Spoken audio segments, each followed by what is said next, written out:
All right, everybody. So, some big stuff went down recently in regards to the debate left tube world, in that, once again, the titans of the left tube debate space, to put it in the most LARPy terms possible, have met in real life once again. Destiny and Vaush. And Keffels. Keffels was there. And that famous image that, like, I woke up the other day and, like, Cherry had sent me this screenshot or like this image of Keffels, Destiny, and Vaush sitting at a lunch table, or sitting at a table together having lunch, and I thought it was photoshopped. Like for the whole day, I thought it was photoshopped, and it wasn't till like later that night I found out it was real, and I was like, "What?" But yeah, no. I was then later told I was actually supposed to be present for this, but due to my trip to Florida, which you guys already know about, I was not able to I was too occupied to be able to go, but for future events like this, I have no doubt I'll be invited. So expect to see me at future, debate panels that are hosted like this. I know, guys, I was supposed to be in that image. Although I'm not too upset about it, because that means I get to sit here at home in my comfy house with my comfy possessions and all the stuff. I don't have to travel across the country by plane again. I really hate flying. Oh, and also I probably would have gotten COVID. Yeah, I also probably would have gotten COVID like Brianna and Keffels did. I feel very bad for them because COVID fucking sucks. And I still feel like it's, like, I still feel the scars of it, like, within my body from time to time. Like, when I take a deep breath and I feel, like, a sharp pain in my chest, it's like, ooh. Yeah, I'm still healing. And it's been almost a year now. I think in April it'll have been a year since I got COVID. So that's pretty rough. Regardless, though, I believe this was in Baltimore because of VidCon. I've literally never gotten, like, an invite to any, like, Twitch or VidCon thing. Like, obviously not from YouTube or anything, but also not from any other content creators. Like, I'll like, just go on Twitter one day, and then suddenly all of my streamer and content creator friends are posting, like, photos of them at, like, TwitchCon and VidCon. It's like, I didn't even know it was happening. And then I'm the Squidward meme, where he's, like, looking out the window at like, SpongeBob and Patrick, like, every year. Kind of unfortunate, but this time around, I was asked to come to this, but I was not able to due to my trip to Florida. And, it is what it is. But I'm excited to finally watch this. I've put off looking at this debate panel because I didn't want to spoil myself before watching it on stream. But now I finally get to watch it, so let's check it out. Unfortunately, it seems like literally everyone on this panel got COVID, including the organizers, which is very sad. I've dealt with COVID myself. I think I had about as bad of a case of COVID as you can get without being hospitalized. It was to the point where I was scared to sleep because I didn't think I was going to wake up because how much I had to fight to breathe. And I was like, bro, there's no way I can breathe automatically. Like, I was breathing manually 24/7. So I was like, I don't think I can automatically breathe if I go to sleep. So I, like, stayed up all night. And then when my mom would wake up, because she also had COVID, I would, like, watch my mom to make sure she didn't, like, stop breathing in her sleep because she had COVID too. And then when she woke up in the morning and the sun was coming up, I would go to sleep, like, at a crazy incline. And then my mom would, like, keep an eye on me as she goes about, the things she does in the day. And so we'd sleep in shifts to make sure, one of us doesn't die in our sleep. Or both of us. Because that was potentially possible. Anyway, COVID. It's starting. And just fall to my knees. Really, though, I quite like it here. I hope the people who traveled here are having a good time as well. I think we're waiting for one more, so in the meantime, we're riffing. Yeah. What's the best place to get seafood around here? Somebody local, just shout it out.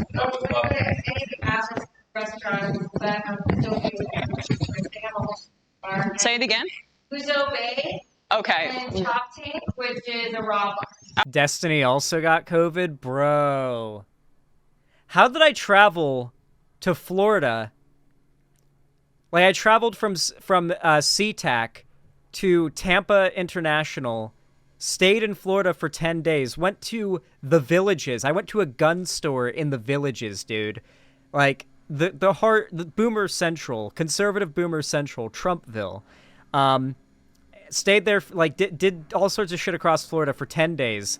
Flew back from Tampa International into SeaTac. Mind you, the person I was sitting next to on the plane on the way to Florida was coughing the entire time.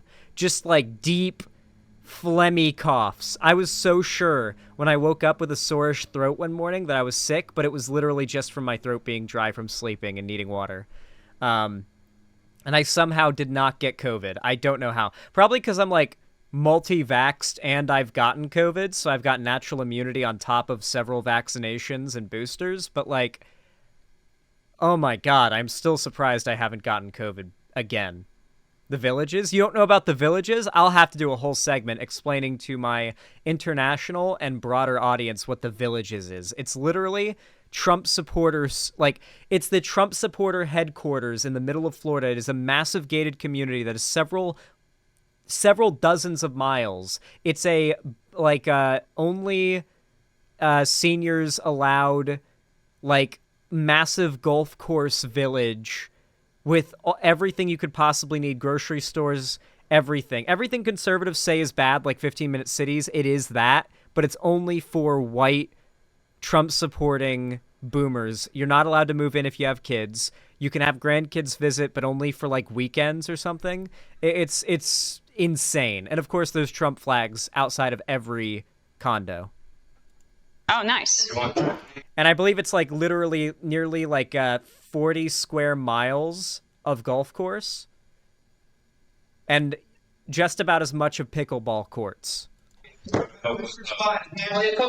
It's also the pickleball capital of the world. So that'll, if you know what pickleball is and you know its reputation, then you know what I'm talking about. Actually, Meat Canyon's new pickleball video is literally just The Villages. That is literally what The Villages is. That's all you need to see. Okay, cool. Thanks. I went to that place on the water one time where you crack it with a mallet and you throw the shells right in the water. Is that a place?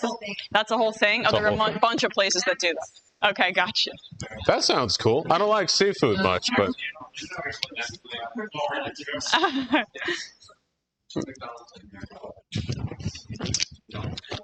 Your Vaush. Hey. Oh, they're taking a selfie. As long as we're waiting, I'll just say. Xander Hall, are you gonna go over what Destiny said? What did Destiny say? What he didn't? I haven't heard Destiny speak yet. I saw somebody say on Destiny's subreddit, or maybe it was Vaush's subreddit, I don't remember, saying, I'm at the VidCon after party, and it's been 2 hours, and Destiny's been sitting in the corner on his Switch the whole time. Destiny was crying about BLM. Yes, he did that. That's real. Relatable. They don't know I'm a popular streamer. Yes, we all know. You're literally Destiny. We all know who you are. Speaking about low standards, seeing folks walking around at all. Wait, did Destiny, or not Destiny, did Vaush just accidentally do the southern accent thing? Listen, all right, I'm gonna do a little bit of a playful jab, okay? A little bit of a playful jab at my boy, okay? I've hung out with Vaush a lot, so I think it's okay. Whenever he does public speaking, he puts on a slightly deeper voice and inflection, and sometimes he accidentally hits certain, like, syllables with a southern twang, and it stands out so much. And every time it happens, I go, bruh, you gotta work that out, man. It stands out a lot. I've been saying this. He needs to stop. His own subreddit dunks on him for it. Destiny straight up sucked Singal's dick and brought up BLM in the worst inappropriate context. We'll look into what Destiny said. Don't overwhelm me, guys. I've just started this, okay? I have literally deprived myself of news around this whole event because I don't want to spoil myself for watching it on stream, okay? Let us enjoy. Okay, gotcha. That sounds cool. I don't like seafood much, but... I'm talking about restaurants right now. I want to skip ahead to when the event starts. I went there recently while visiting. Raises the walkabout a bit. Was really, really, really nice. is that this panel was organized by Progressive Victory and Brianna Wu. And Brianna has had COVID. Progressive Victory is great. They're a group that is actively fighting against the Republicans' push to ban contraceptives, especially with the right having Supreme Court majority and their push across certain red states where they hold statewide control. They are like heavily pushing to eliminate contraceptive rights in those states. And Progressive Victory has been doing a lot to try and like raise awareness about this and get people like motivated to vote and keep Republicans out of their seats in those states, because if they are able to maintain a majority, they will take away your rights to contraceptives, much less rights to abortion. But like you can consider that gone already. But if they win, but like your contraceptive rights are seriously in danger, and Progressive Victory is doing a lot of work to fight against that. So if you want to help, they actually have volunteer positions. There's a link right there posted by Zanbot. They've got volunteer positions that you guys can check out. And yeah. They do good stuff. They do very good stuff. Stock up on condoms, but make sure they stay in a good place where they won't get like dried out and shit. Like don't keep them on your windowsill or like on in your car. Like don't keep condoms in your glove box or your wallet. Like, put them somewhere dark, like in your dresser's a good spot. Somewhere dark and cool, ideally. Bedside table's a good spot, not in your fridge. Don't put them in your fridge. Somewhere dark and cool and, like, not too humid, but not too dry. And got sicker again this morning, and she tested positive. So she has been incredible in leading the construction of this and a lot of the events that have happened this week leading up to this point, which may come up in this conversation. And so we're here to carry this on, this panel, but she's greatly missed. My name is Sam. I'm the project director of Progressive Victory, which Brianna and I have been working together on setting this up. And we're just really excited to bring together a bunch of the content creators who've been some of the most prominent voices on the left, the liberal left axis in the progressive content space, and have been coming together this week to meet with a lot of people in DC and the Baltimore area, and are coming now to this panel to talk about how we can come together and bridge divides to make an impact in politics, especially in the 2024 election. So I guess I will say, by the way, I am very happy that the one event that I went to for like this debate shit, I got to see Dylan Burns and Haas Infrared nearly get into a fist fight. And by nearly get into a fist fight, I mean I nearly got to witness Dylan Burns beat Haas into a pulp. It was really funny because Haas like started like doing the macho thing, and Dylan was like, "Okay, let's fight right now." And then Haas was like, "Well, I didn't know you had experience." It would have been great if Dylan, with the big fucking rings on and everything, just bare-knuckled Haas right then and there, just in front of everybody. I think I was chanting "fight, fight, fight, fight" in the background of that video. Love to just have you all go down the line and introduce yourselves and what type of content you usually produce. Hi, everyone. I'm Emma Vigland. I'm the co-host of The Majority Report. We're a daily news show. We cover politics live every weekday at 12 Eastern. I co-host it with the legend that is Sam Seder. He's pretty great. And I'm biased, but I think we're the best daily political talk show out there, just in terms of substance when you're trying to look at things. Well, I am, to be completely clear. I'm actually the best, but I have a lot of respect for the Majority Report. I really, really do. They've been doing this for a really long time. They cover daily news with constant uploads, and they are very consistent. Their takes are good, pretty well reasoned, well researched. I think Sam Seder obviously really carries the show. You know, like Sam Seder is the fucking GOAT. Like, he just kind of effortlessly wins debates. He's like a great voice actor in a bunch of shows, like, you know, that people would recognize by the names of. Like Sam Seder's just the GOAT. He carries anything he's a part of. So like just having Sam Cedar alone makes Majority Report pretty top tier. Things from the left, having. And with TYT going the way that they've gone as of late, I mean, this pretty much makes Majority Report, at least in my opinion, the number one high production value, you know, closest to having traditional media tier resources outlet of left-wing news there is online. Having guests on, it's sometimes a little boring, a little bit dry. But I think that wonky stuff is really important. The details are important. And yeah, if you haven't watched, I'd encourage everybody to check it out, The Majority Report. Microphone? Forgive my unfamiliarity with microphones. So I'm Vaush, and I go by Vaush, and I'm on the channel called Vaush, so I keep it nice and simple. And I talk politics, and I talk a lot of cultural and social issues too. I think they're very intertwined, and I think that what we've seen increasingly in the past few years, especially now more than ever, is that politics is a social issue in the sense that people's politics are derivative of the intimate personal problems they face in their day-to-day lives. So touching on those is incredibly helpful when it comes to reaching out to them and trying to convince them of a different perspective, and ignoring them is death knell. So that's what I try to focus on.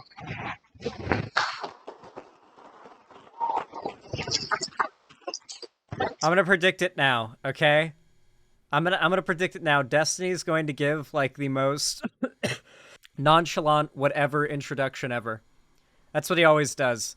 Everyone gives like a really like thought out, like sincere introduction, and Destiny's like, I'm Destiny, destiny.gg. You can find me on YouTube and Twitch.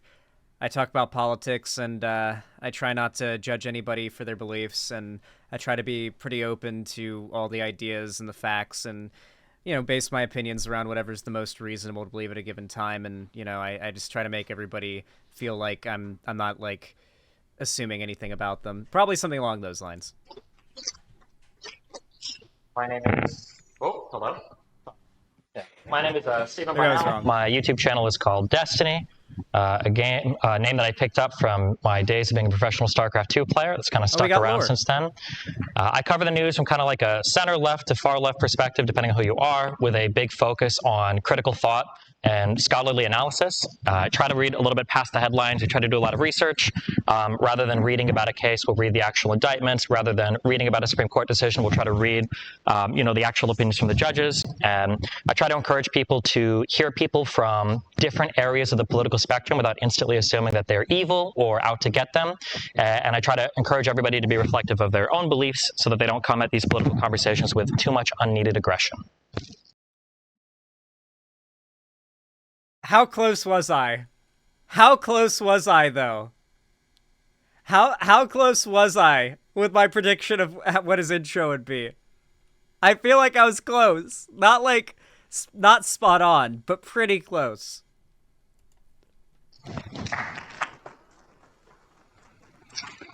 I can't talk as fast as him, so the impression isn't as good. Just to start the conversation, what is it that you think there's like a lot of wedges that are being driven right now, on the left, and what you think started that off and why it continues today? Well, I think that, honestly, division on the left is not necessarily the worst thing sometimes. Like, people ask that question a lot, and I think it's just inherent to being on the left. Part of it's having principle. I was supposed to be in this chair, guys. So the reason that the right is able to coalesce in ways that the left is not is, one, because they are also aligned behind capital in ways that the left is not. And it's pretty easy to regress to the mean for them and essentially just serve capitalism, and it's fine being nationalists or racist as long as you are protecting the power structure and the hierarchies that exist. This is a really like economic politics only brained position. I understand where she's coming from here. That at the end of the day, there is it's all about money, right? Like, money is power, money is everything. to these people and to everybody in the higher echelons of our society. I get that, but at the same time, ideological motivations can go beyond money. There wasn't any genuine economic incentive in Nazi Germany to exterminating millions and millions and millions of innocent people. There wasn't any real economic gain from that. The Nazis claimed there would be to convince people, although that wasn't really the biggest convincing factor. Like just the general hatred, the same kind that we see towards minority groups today, drove a lot of the Nazi Germany's Nazi support. Like a lot of people have this perspective, thinking that the German people were tricked into supporting the Nazis. Not really. Honestly, not really. There wasn't all that much trickery that took place, to be honest. Like, they just made Germany really racist. They just popularized racism very strongly. It was indoctrination. Yeah. It goes beyond like financial incentives. Like yeah, like it really does. When it comes to the left, there is infighting because a lot of people have principles and they don't want to stand aside alongside certain things that are deemed unacceptable. Now, so yes, while the German government did steal a shit ton of gold, for example, and jewelry and money from Jewish people they were killing, at the same time, like, you're literally just annihilating a massive amount of your workforce. And not only that, but, like, tons of people. So I believe it's Christianity. Don't quote me on this, because I'm not super well read on this topic, but I'm repeating what I've heard smarter people than I say.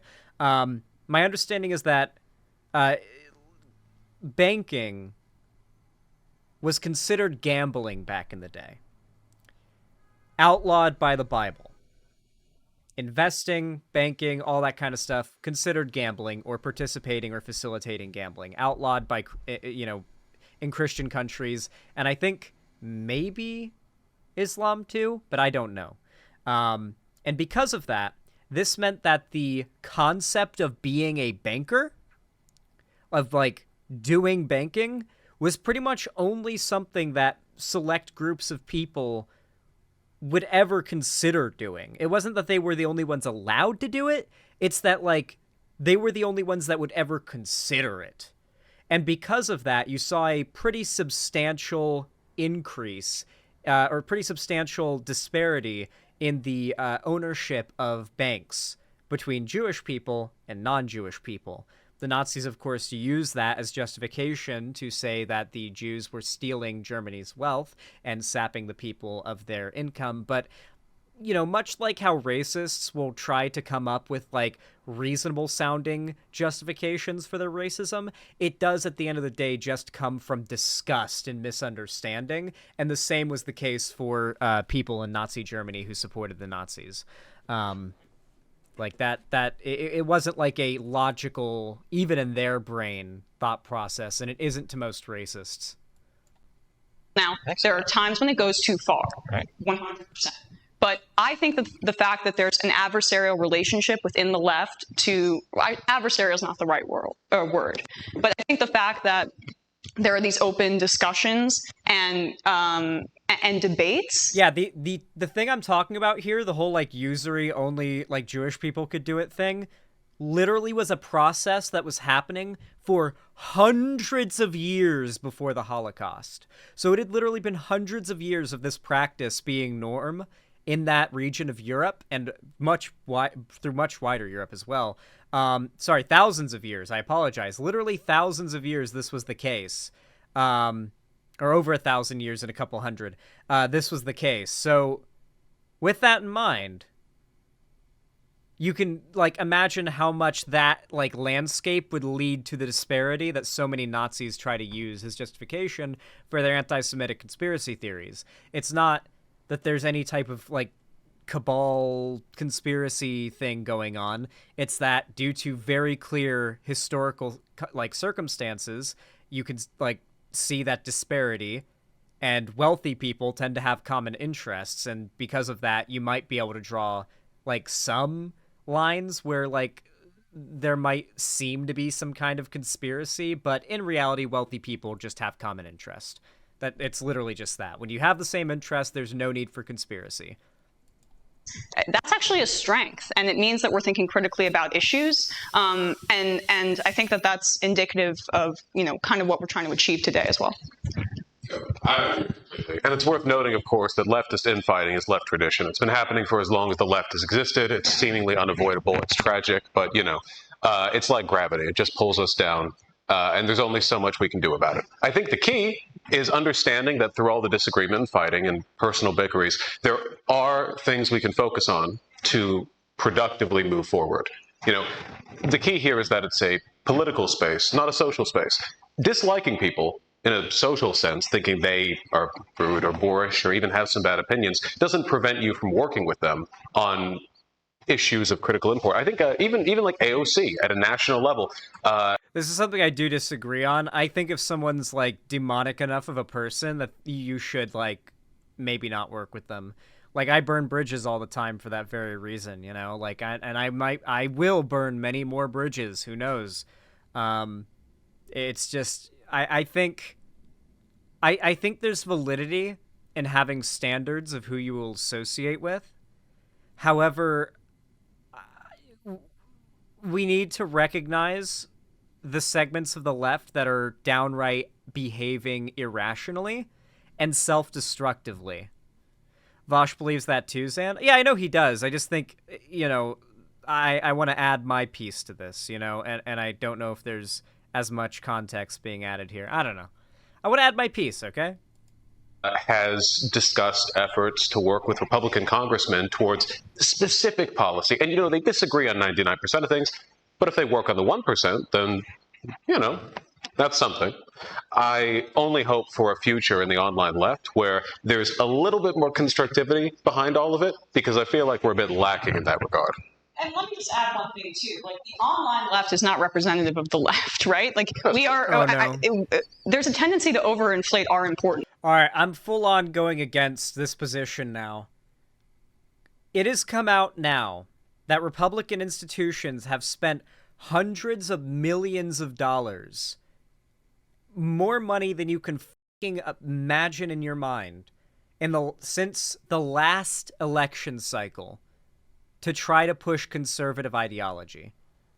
They spend combined an insane, unimaginable amount of money. The amount that was spent on Trump's campaign, and not just his campaign, but all of the different wealthy benefactors of Trump who used their funds to push conservative politics, whether it be the Daily Wire and like your independent content creators, or just like large PACs that funded conservative media outlets and what have you.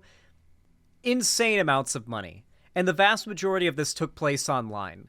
The right, very early on, realized how much potential advocacy for their positions through the internet has.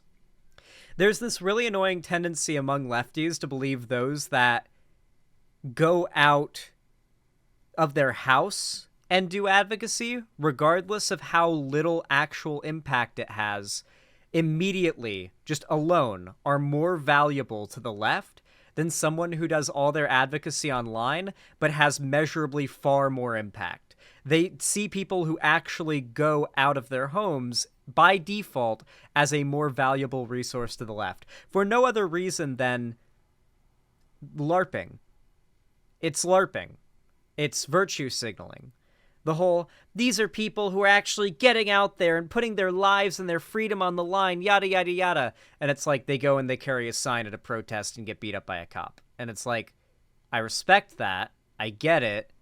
I more so respect people who are doing the direct action where it's like going and like working with like direct action, like outreach to help like people who need help to survive. Stuff like that's good. And I have a lot of respect for that. And I'd say that's a pretty significant impact they're having. But like, come on. If it weren't for the internet, Donald Trump would not have won the 2016 election. He barely won. He lost the popular vote and barely won the Electoral College.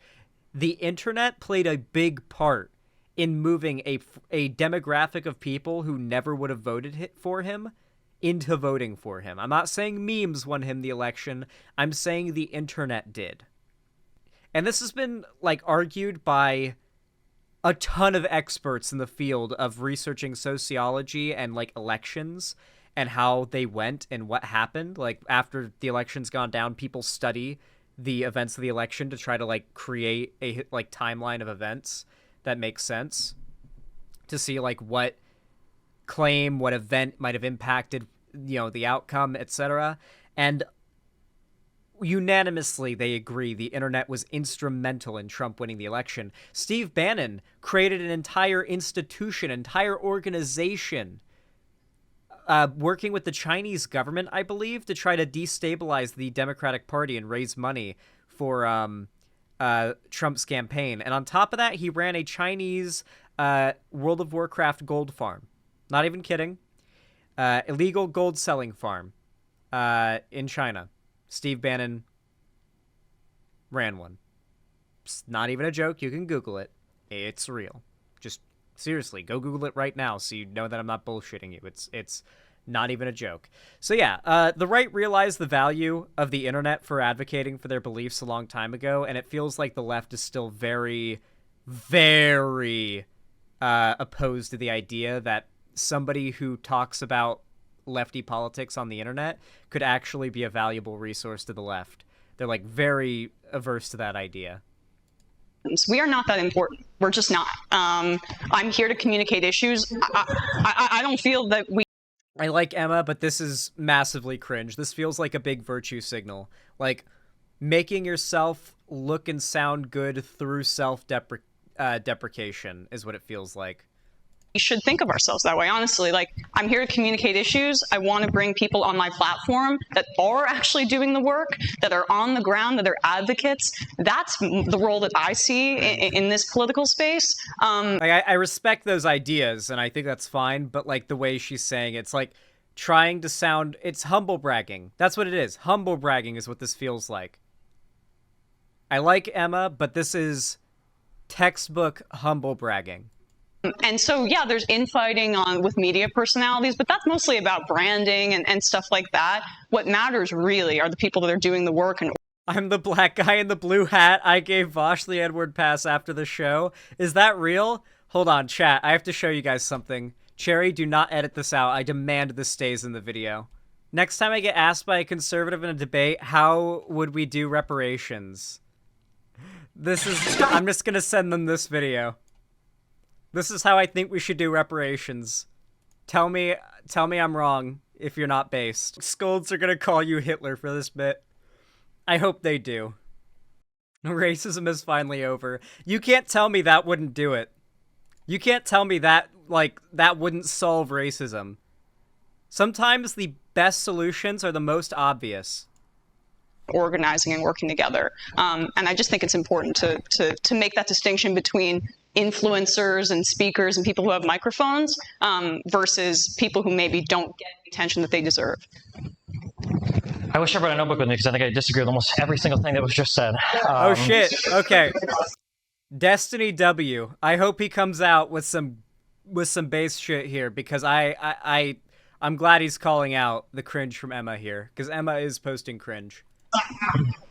I think that infighting happens on the left and the right. I think it's silly to say that infighting is something that only happens on the left or is exclusive to the left. I mean, just a while ago, we saw a huge split with... The right has one overarching principle they hold in common, which is why there is so much less infighting on the right than there is on the left. The right's core number one goal is to win by any means necessary. The infighting can come after. The right is really good at that, but not always, obviously, and I'm sure he's going to list examples, but the left is in a constant state of infighting, and I think the big reason for that is that lefties have very principled positions that they'll hold within, like, the margin of, like, sincerely held progressive values. But then beyond that, you've got a lot of much more radical people who are either severely brain damaged in their political views or have fallen down the rabbit hole via, the tanky or Noswell vortex, right? And those people are just a general constant antagonizer to the left, making everyone on edge. And then you've got that group of people making everyone on the left constantly on edge just in general. Then there's going to be constant fights over small disagreements, even within the very acceptable margin of political opinions and political difference that you'll find within sincere progressives, right? Steven Crowder fighting with the Daily Wire, for instance. We see huge schisms in the Republican Party with them being unsure of how they're going to proceed when 70 to 80% of the party is like ride or die for Donald Trump, who stands in stark contrast to the actual Republican establishment. The idea that, we see even Donald Trump, the guy who, is the leader of the Republican Party, literally fights with every single other person in the Republican Party and his own cabinet and his own attorney generals and every other part of his. To be fair, pretty much every Republican, when Trump had power, though, or was clearly going to take it and was the only Republican option, they all bent the knee. Like good little sheep. Like Romney didn't, I guess. Who else? McCain didn't. Jeb, I don't think did. Maybe... not DeSantis. DeSantis still dick rides Trump. DeSantis is still a glazer. He's like a massive Ted Cruz. I think Ted Cruz didn't bend the knee to Trump, or did he? Liz Cheney, I don't think did. Oh, he did? Ted Cruz did? Okay. Yeah, like I said, most of the Republicans in the end, though, or close to the end, all bent the knee to Trump. Something that just doesn't tend to happen in the left. You get massive swaths of progressive voters that just go Bernie or bust, for example, and will not fall in with vote blue no matter who, unlike on the right.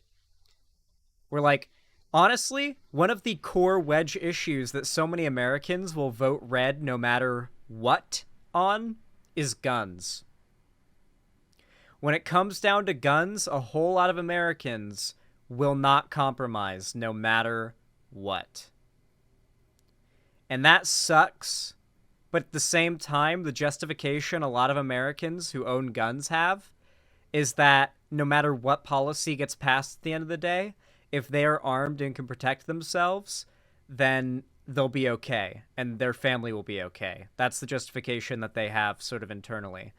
And on top of that, guns are fun, and most of them are never used for a crime. So it's like really just using fear-mongering as a way of taking people's freedom away, when like making things illegal only affects people who obey the law, not criminals. But yeah, I'm not going to get into that big debate here. I hope I get to have a conversation with Biden one day about like gun reform. And I think we should lean way more on red flag laws instead of bans and restrictions on what guns you can have. I like red flag laws. I like background checks. I like waiting periods. Those are all good. But restrictions on what guns you can actually get, magazine capacity, what attachments you can have. I do think Glock switches are pretty stupid because people just hurt themselves with them like way too much. But like, I don't know. I think that having to get licenses for certain guns, like I think it would be fine if like you could get a pistol or like a bolt action rifle just with a background check and a clean record. But from there, if you want to get like a semi-auto rifle or like any semi-automatic gun, you would have to get like some kind of background checked permit, and that would help speed up the gun buying process. It's just so much of the gun legislation is centered around fucking over legal gun owners and making things more inconvenient. And it's like, but that only hurts people who care about the law. The only people who are going to be hurt by a 3-day wait period to buy a gun are people with a clean record who are going there to buy their gun, because like they do the background check right then and there, and then they double check it when you do it again. So it's like, I don't know. What's Zan's opinion on concealed carry permits? I like concealed carry permits. I think it was cool that in Florida I was able to just constitutional carry. Like I got my concealed carry permit in Florida, but you don't need it. So I literally just waistband holster. I appendix carry at 2:00 and just You can just do that in Florida as long as you're not going on federal property. You can't go to like a school zone. You can't go to like the post office or airport grounds without like properly going in to declare your firearm. There's certain places you can never conceal carry anywhere in America, no matter what. But where you could, I did, and yeah, you just can. Like everybody is. Once you start conceal carrying, you know who is. You could tell who else is. Even if they're not printing too much, you can just kind of tell from how they're walking and especially how they bend over. Because you have to kind of bend over like like the ballerina, like leg out, like thing forward, you know? You kind of have to do that to bend over when you're appendix carrying. Don't worry, guys. I point the gun when appendix carrying away from my dick. It's like it's canted away and towards like my side. So if it were to go off, it would never go off. It's got a trigger guard and everything. If it were to go off, it would just kind of go out the side of my pants, and I probably wouldn't even get hurt. But yeah, I too do not feel comfortable about that. Lamau, for some reason, I thought you were gonna say, "Don't worry, guys. I point my toes" because of the ballerina reference. Lamau, no.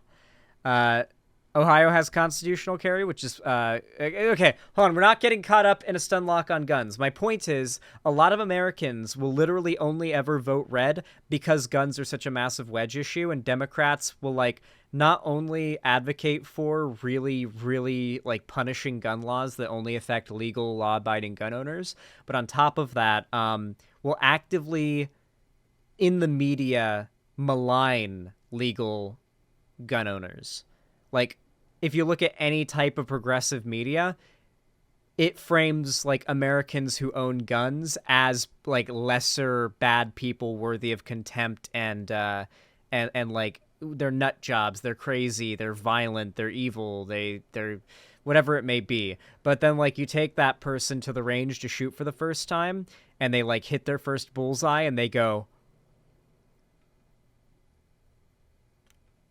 and they get really happy, and they're like, "Oh, I get it." And they realize how fun marksmanship is, and they realize that like owning a gun for the like 99.9% of owning a gun is about the fact that like marksmanship is fun. It's fun to practice getting better at aiming a gun, and like it sucks that so many varieties of gun that you could practice with and learn about and like own potentially are being restricted, even though you, and this is millions of people, but, you know, from their perspective, you know you are never going to commit a crime. You are safe with your guns. You lock them up at night. You don't let them in the hands of kids. You are really safe with them. You follow all the rules of firearm safety. You will never commit a crime. Your guns will never be stolen and used to commit a crime. And yet you are being punished with laws that will never affect the criminals that are being used as the justification for the law's existence.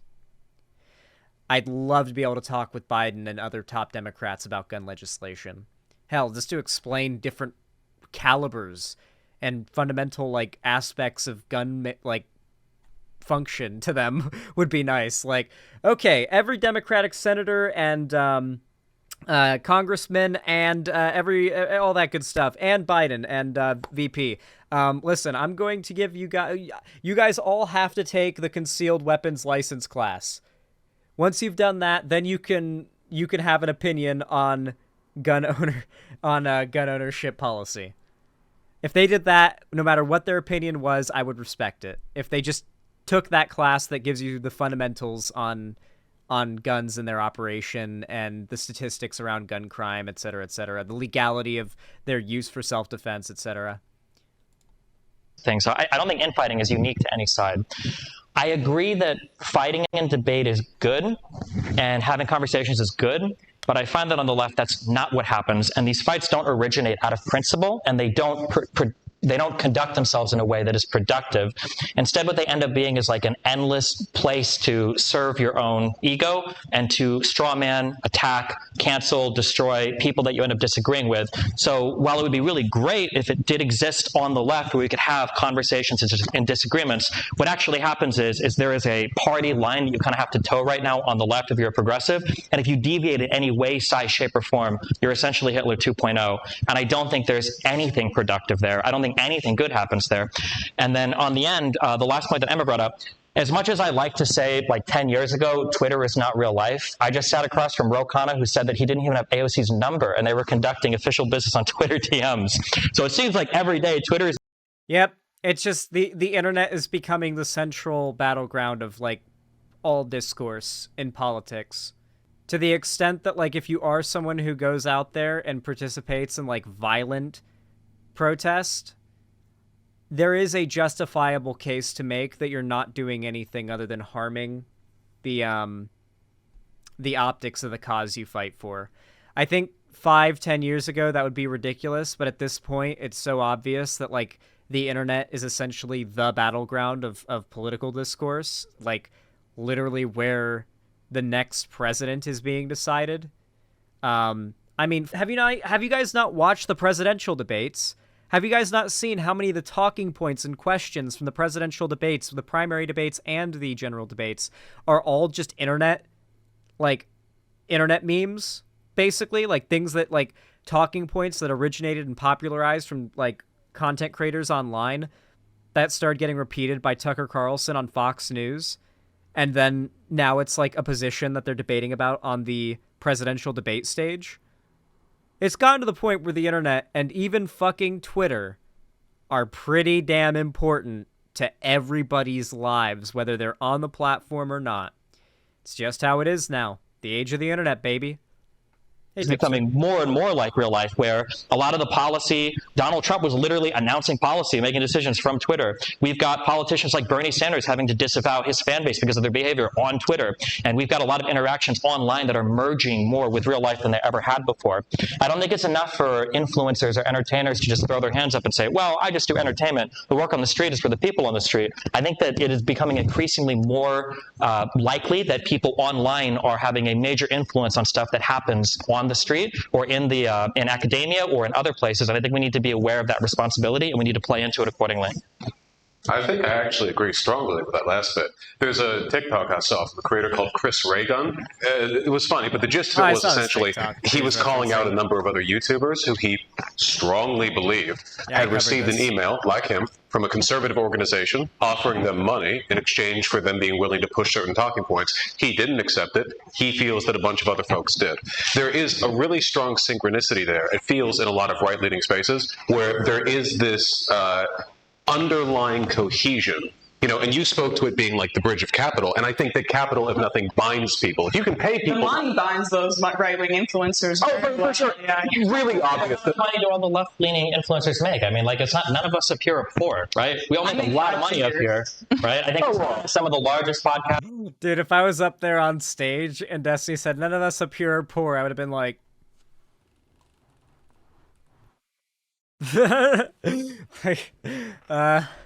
yeah. I know the Majority Report does really good on Patreon. I know Vaush, your channel does good. Like, it's not like we're sitting up here broke, like we're on the street in rags. Like, listen to a fellow leftist. Like, we make a lot of money too. No. But that's the difference, right? We make money, but the circuits through which we make money incentivize, in many cases, drama and infighting.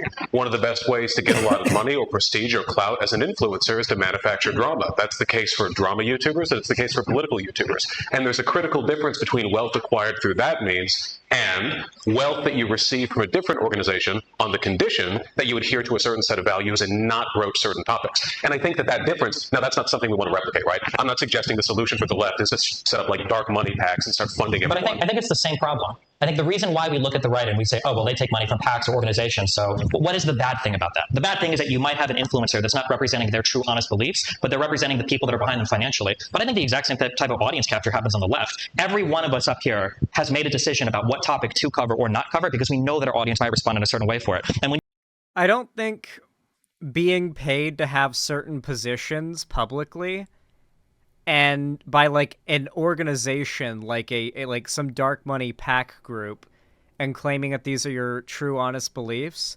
and playing to your audience to make them happy and maybe even lying about your beliefs to make your audience happy, that's called audience capture. Like your audience has captured you. Some people say that Hassan has experienced audience capture. I don't believe that. I think that he's just kind of always been that way. Yes, I did speed it up. You guys could have just seen it. Yeah. I don't think it's the same. I don't think it's the same at all. I think one is more.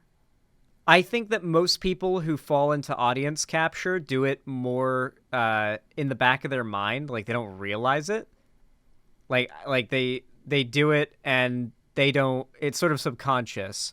While people who are working with like some sort of dark money group to get funded to believe things they don't truly believe and push ideals they don't actually agree with, that's an active decision being made like knowledgeably of the like moral iffiness of that, right?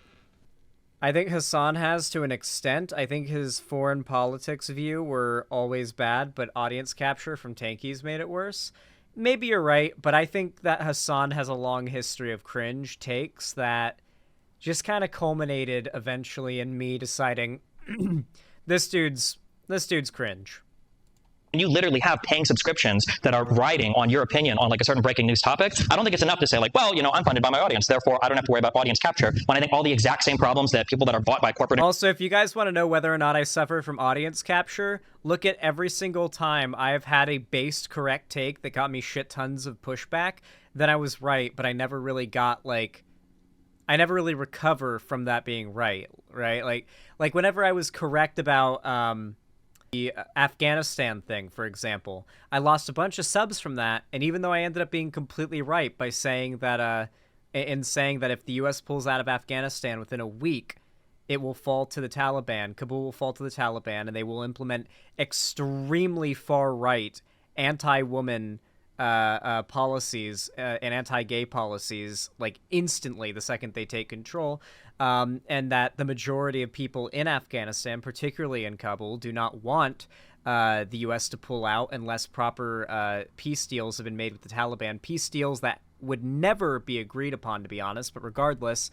the polls said they don't want the U.S. pulling out until those peace deal terms had been met, such as girls being allowed to go to school, women being allowed to work and own businesses, etc., or own a house or own property. They wanted those to be agreed upon with the Taliban and the peace deal before pulling out, because it was like known that once the U.S. pulls out, the Taliban would take over and it would be Taliban-ruled Afghanistan again.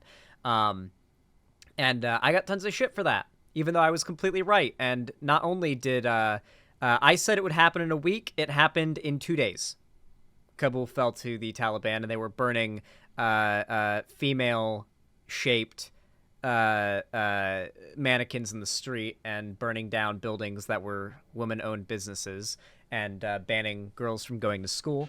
I was completely right, and yet still, I get a lot of shit. So if you guys ever think about me having audience capture, just think back to all the instances like that. I've banned swaths of people for not agreeing with my based and correct opinions. Interest can exist on the right. The exact same thing can happen on the left with audience capture that want to hear a certain political opinion as well. No, I disagree. But it is a difference in how that capture takes place. Don't you agree? Because if the capture is from your audience, the incentive there is to make the audience happy, whereas the incentive in the case of sort of other money would be to keep your benefactors happy, and they might have a much more structured and specific set of goals. If you're getting funded by a conservative PAC, they don't care about drama. Like, they're not interested in like a video that gets a bunch of views because you trash another conservative. They're trying to toe a line here, you know? So we're not trying to replicate that. But I think that it takes a certain level of discipline in order to get comparable results in terms of audience engagement and cohesion. And to that extent, a lot of work needs to be done. So I'm hearing a lot of conversation here about how the incentives in the space lead toward conflict and confrontation, which I think any observer can see that is an angle, right? So the question I think before all of you is, given those incentives, how can there be any kind of cooperation between people who are incentivized to a certain extent by the way that the space works and the platform algorithms themselves to create conflict between one another? I think that's certainly a good point. I mean, debates and things like that, but there's always an audience for that, right? And I don't know if you can get around that incentive except to just not engage in it in the same way. But debate and like mockery of certain people, I think, is justified. You know, I enjoy, and I think it's actually worthwhile mocking Steven Crowder, mocking Ben Shapiro, mocking Matt Walsh, Tim Pool. These people are worthy of derision. And it's important, I think, when an impressionable, like 15-year-old turns on their computer and Googles and maybe gets into some Andrew Tate or Tim Pool wormhole, that then the next video up on their algorithm is potentially me and Sam saying, this guy's a loser. Like, and this is why. And we're going to. I don't think I'm gonna be honest. I don't think like a teenage boy is gonna watch the Majority Report. To be honest, like they have to be one of those really obnoxious, like wears a suit to school and thinks they're a know-it-all and does nothing but watch political content at like 14 or 15 years old type kids. For them to like see a Majority Report video that's like very clearly gonna be dry, and click on it and watch it, compared to like the very clear clickbaity, over the top Zoomer bait nature of like a Tim Pool or like a what's his name, Andrew Tate video. So I get what she's saying, but at the same time, I think, you know, you have to manage your expectations. You have to know your demographic. Most of the time, most people who are stumbling onto my content are like 18 to 24 years old. And then, like, I've got more fans who are in their 40s to 50s than I do fans that are in their teens. A lot of my audience are older. That's the reality of, like, left-wing political content. For the most part, the right has a pretty strong grip, on political content for Zoomers, for young people.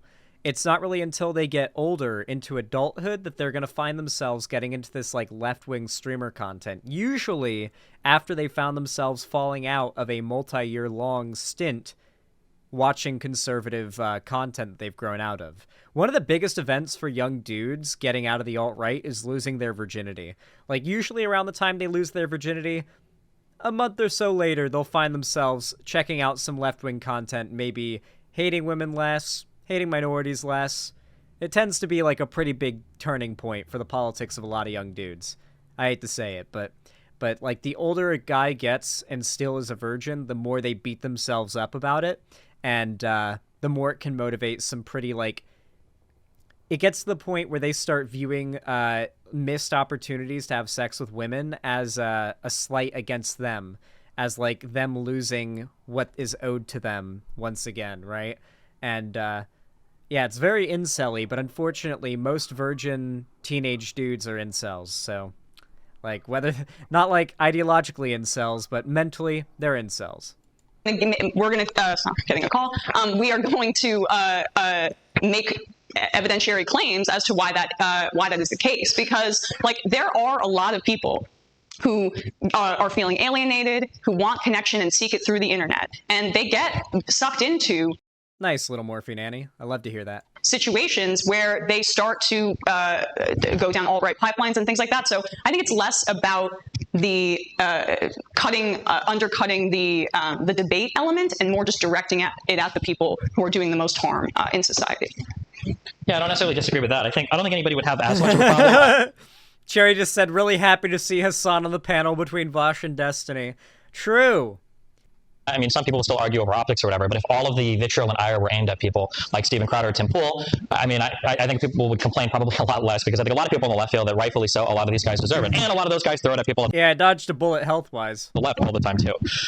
You know, it's hard to be nice to conservatives when, you know, their largest TikTok accounts are obsessing over outing every single LGBT teacher as a groomer, right? I'm super empathetic towards bashing conservatives when they need it. I think the issue comes whenever there are these slight divides on the left, where these people, instead of being able to engage in critical conversation and defend our ideas in the ways that would, you know, be best to defend them, we end up just outing them and saying, we're not going to have these conversations anymore. We're not going to, we're above debating, you know, trans women in sports, or we're above debating whether or not all of white supremacy, you know, ruins all of society. We're above debating Roe v. Wade or any type of abortion or affirmative action. I think not only do we lose the ability to strengthen the arguments on these sides when we have to argue with people in the middle or people on the right, which normal people do have to contend with because we all live together, like it or not, we also lose the ability to kind of strengthen our own positions and have our own.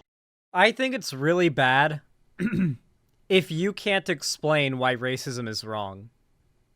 For example, like, fundamentally, why it's wrong. From several different perspectives, both practically and ethically, why racism is wrong. If you can't make a moral, like, ethical, sort of philosophical argument that's, like, strong, or, like, stands up and makes sense and is logically consistent, or and or a practical one, and there are practical arguments against racism too, then that's a bad thing. Like, you should be able to do that. You should try to be able to do that.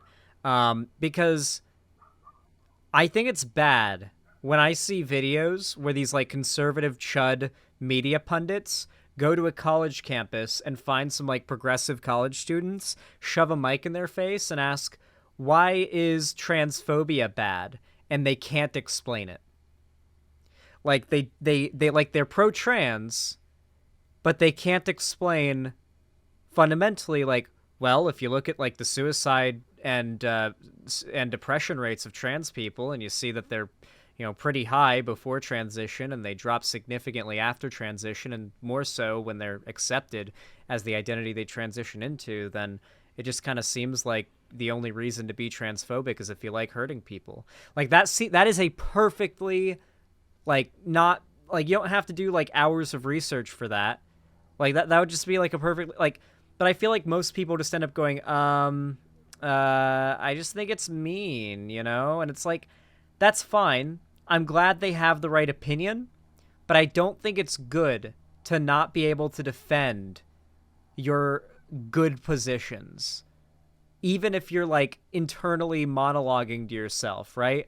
I don't know if it's good that you believe the right things just because.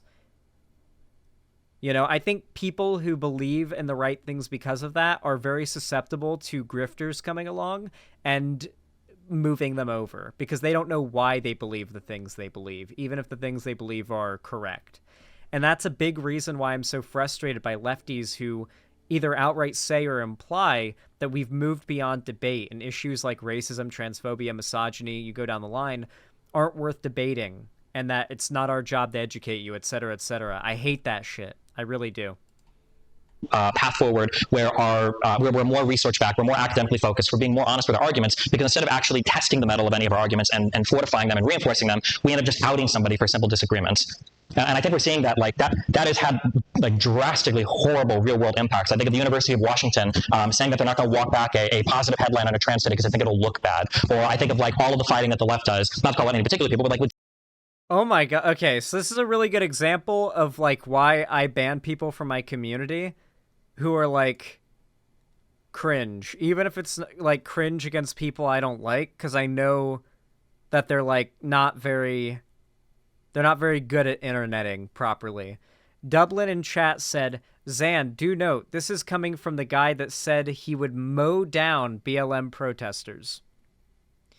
Now, what Destiny said was pretty awful, but it wasn't that. That was like direct, like that is literally a complete warping of what he actually said. He said that the rioting, I believe the quote was, the rioting has to stop. And if that means fucking white rednecks going down the street and pickup trucks mowing down fucking rioters in the street, then they have my blessing, or whatever is, I believe what he said. That is not him saying that he would mow down BLM protesters. That is bad, but not the same thing. And because you've demonstrated how willing to lie and misquote people you are, I'm banning you permanently from my community, because I just know you're going to try that shit on me one day. Jesse Singal, who writes a lot of articles about trans-related issues, rather than people being able to engage with any of these issues honestly, with good arguments, and to, you know, reinforce arguments or attack the other side, it just instantly becomes an outing of whatever, you know, transphobic, ism, whatever you could call the other person, and then you just kind of move on and forget about it. But Singal is transphobic, and the thing is that he can have liberal and progressive opinions on other things, but his opinions are transphobic. So you can make claims about individual opinions, and no one's saying like you're never allowed to vote Democrat again, Jesse. You're out of the club. But that those opinions and an over focus on the sister myth or things like that is a transphobic impulse. I think that it just makes people principled and clear-eyed. So looking at somebody like Singal, how would we say that that's like a transphobic person? Somebody that clearly aligns with most left-leaning things, is clearly in favor of most forms of trans therapy. Is it because he takes a critical look at some research that we just write him off as transphobic? Well, I don't think that I don't know. I don't think that the analysis of the sister myth from his end is in good faith. But I mean, I'm not here to debate Jesse Singal. He's like a sister myth. the fact that there's this overwhelming number of trans people who are desisting and that doctors are pushing this onto people. I think that what you cover is just as important and what you choose to focus on is just as important as what you say, and he overemphasizes these case-by-case claims that undercut the solidarity that we should have with trans people generally. So I can agree that it's important to focus on what you decide to cover. I think that can be as important as how you cover something. But I mean, at this point, Jesse's beat is essentially writing about trans-related issues. I find it unfortunate that on the left we've decided that if you take a critical look at trans stuff, which is for better or for worse been like the national discourse for the last 2 years because Republicans have no other platform, that we're not allowed to have somebody that focuses on the reality that there are some people that desist. There are some people that get on these medications that maybe don't need to be. Instead of even being able to look at that, we say that type of focus is inappropriate. But if you want to talk about like police killing unarmed black men, regardless of what the numbers there, we can have a hyper fixation on that, such to the point that we even cover these stories. So I think there's a difference between people who are actively trying to push transphobic, like people towards transphobia and being anti-trans via like arguments, cherry picking instances in which somebody did desist from being trans, or like there was a case where someone detransitioned or it wasn't right for them. Like that's very different than having an open and honest conversation about the fact that inevitably, no matter what, with how many trans people there are, or people who are going to like that are part of that number, some percentage of them are going to end up desisting for some reason, whether it be because they don't have familial support, they can't afford it, or because they just weren't trans. They didn't have gender dysphoria, being trans wasn't right for them, whatever it may be. That's going to happen. And I think it's fine to talk about that and try and have a discussion about how we can improve medical guidelines in order to make it so that those that may have gender dysphoria that seek out like that sort of medical professional, there's a smaller likelihood of misdiagnosis of gender dysphoria and recommendation of like transitioning. But like 99.9% of people who talk about this are just trying to stoke transphobia. They're just trying to make an argument for why you need to shut down all gender clinics. There can't be any people under 18 getting any form of gender, anything, whether it be just identifying as a different gender, wearing different clothes, having a different name, different pronouns, God forbid getting hormone blockers or hormones. They don't see a difference between the two. They aren't willing to acknowledge the difference between the two that doctors have been screaming from the rooftops. Republicans are really good at just pretending there isn't millions of scientists saying that everything the Republicans stand for is wrong. They do it with climate change. They do it with evolution. They did it with leaded gasoline. Like, we could go down the list. In dramatically incorrect ways that leads to additional rioting or other downstream bad consequences. The coverage is commensurate with the fact that black people are much more likely to be killed or abused by police, and that is why there is that emphasis. Trans people, 90% of kids, there's a study in pediatrics, 90% of kids after 5 years who socially transition continue with gender-affirming care. The very small amount who return to their birth gender or whatever that they were assigned at birth, that's like something like 3-ish%, and there's no real surgery involved there. That's usually kids under the age of 10 before hormone therapy has even started. So my coverage of trans issues is proportionate to the amount of kids that are actually transitioning and happy with their transition.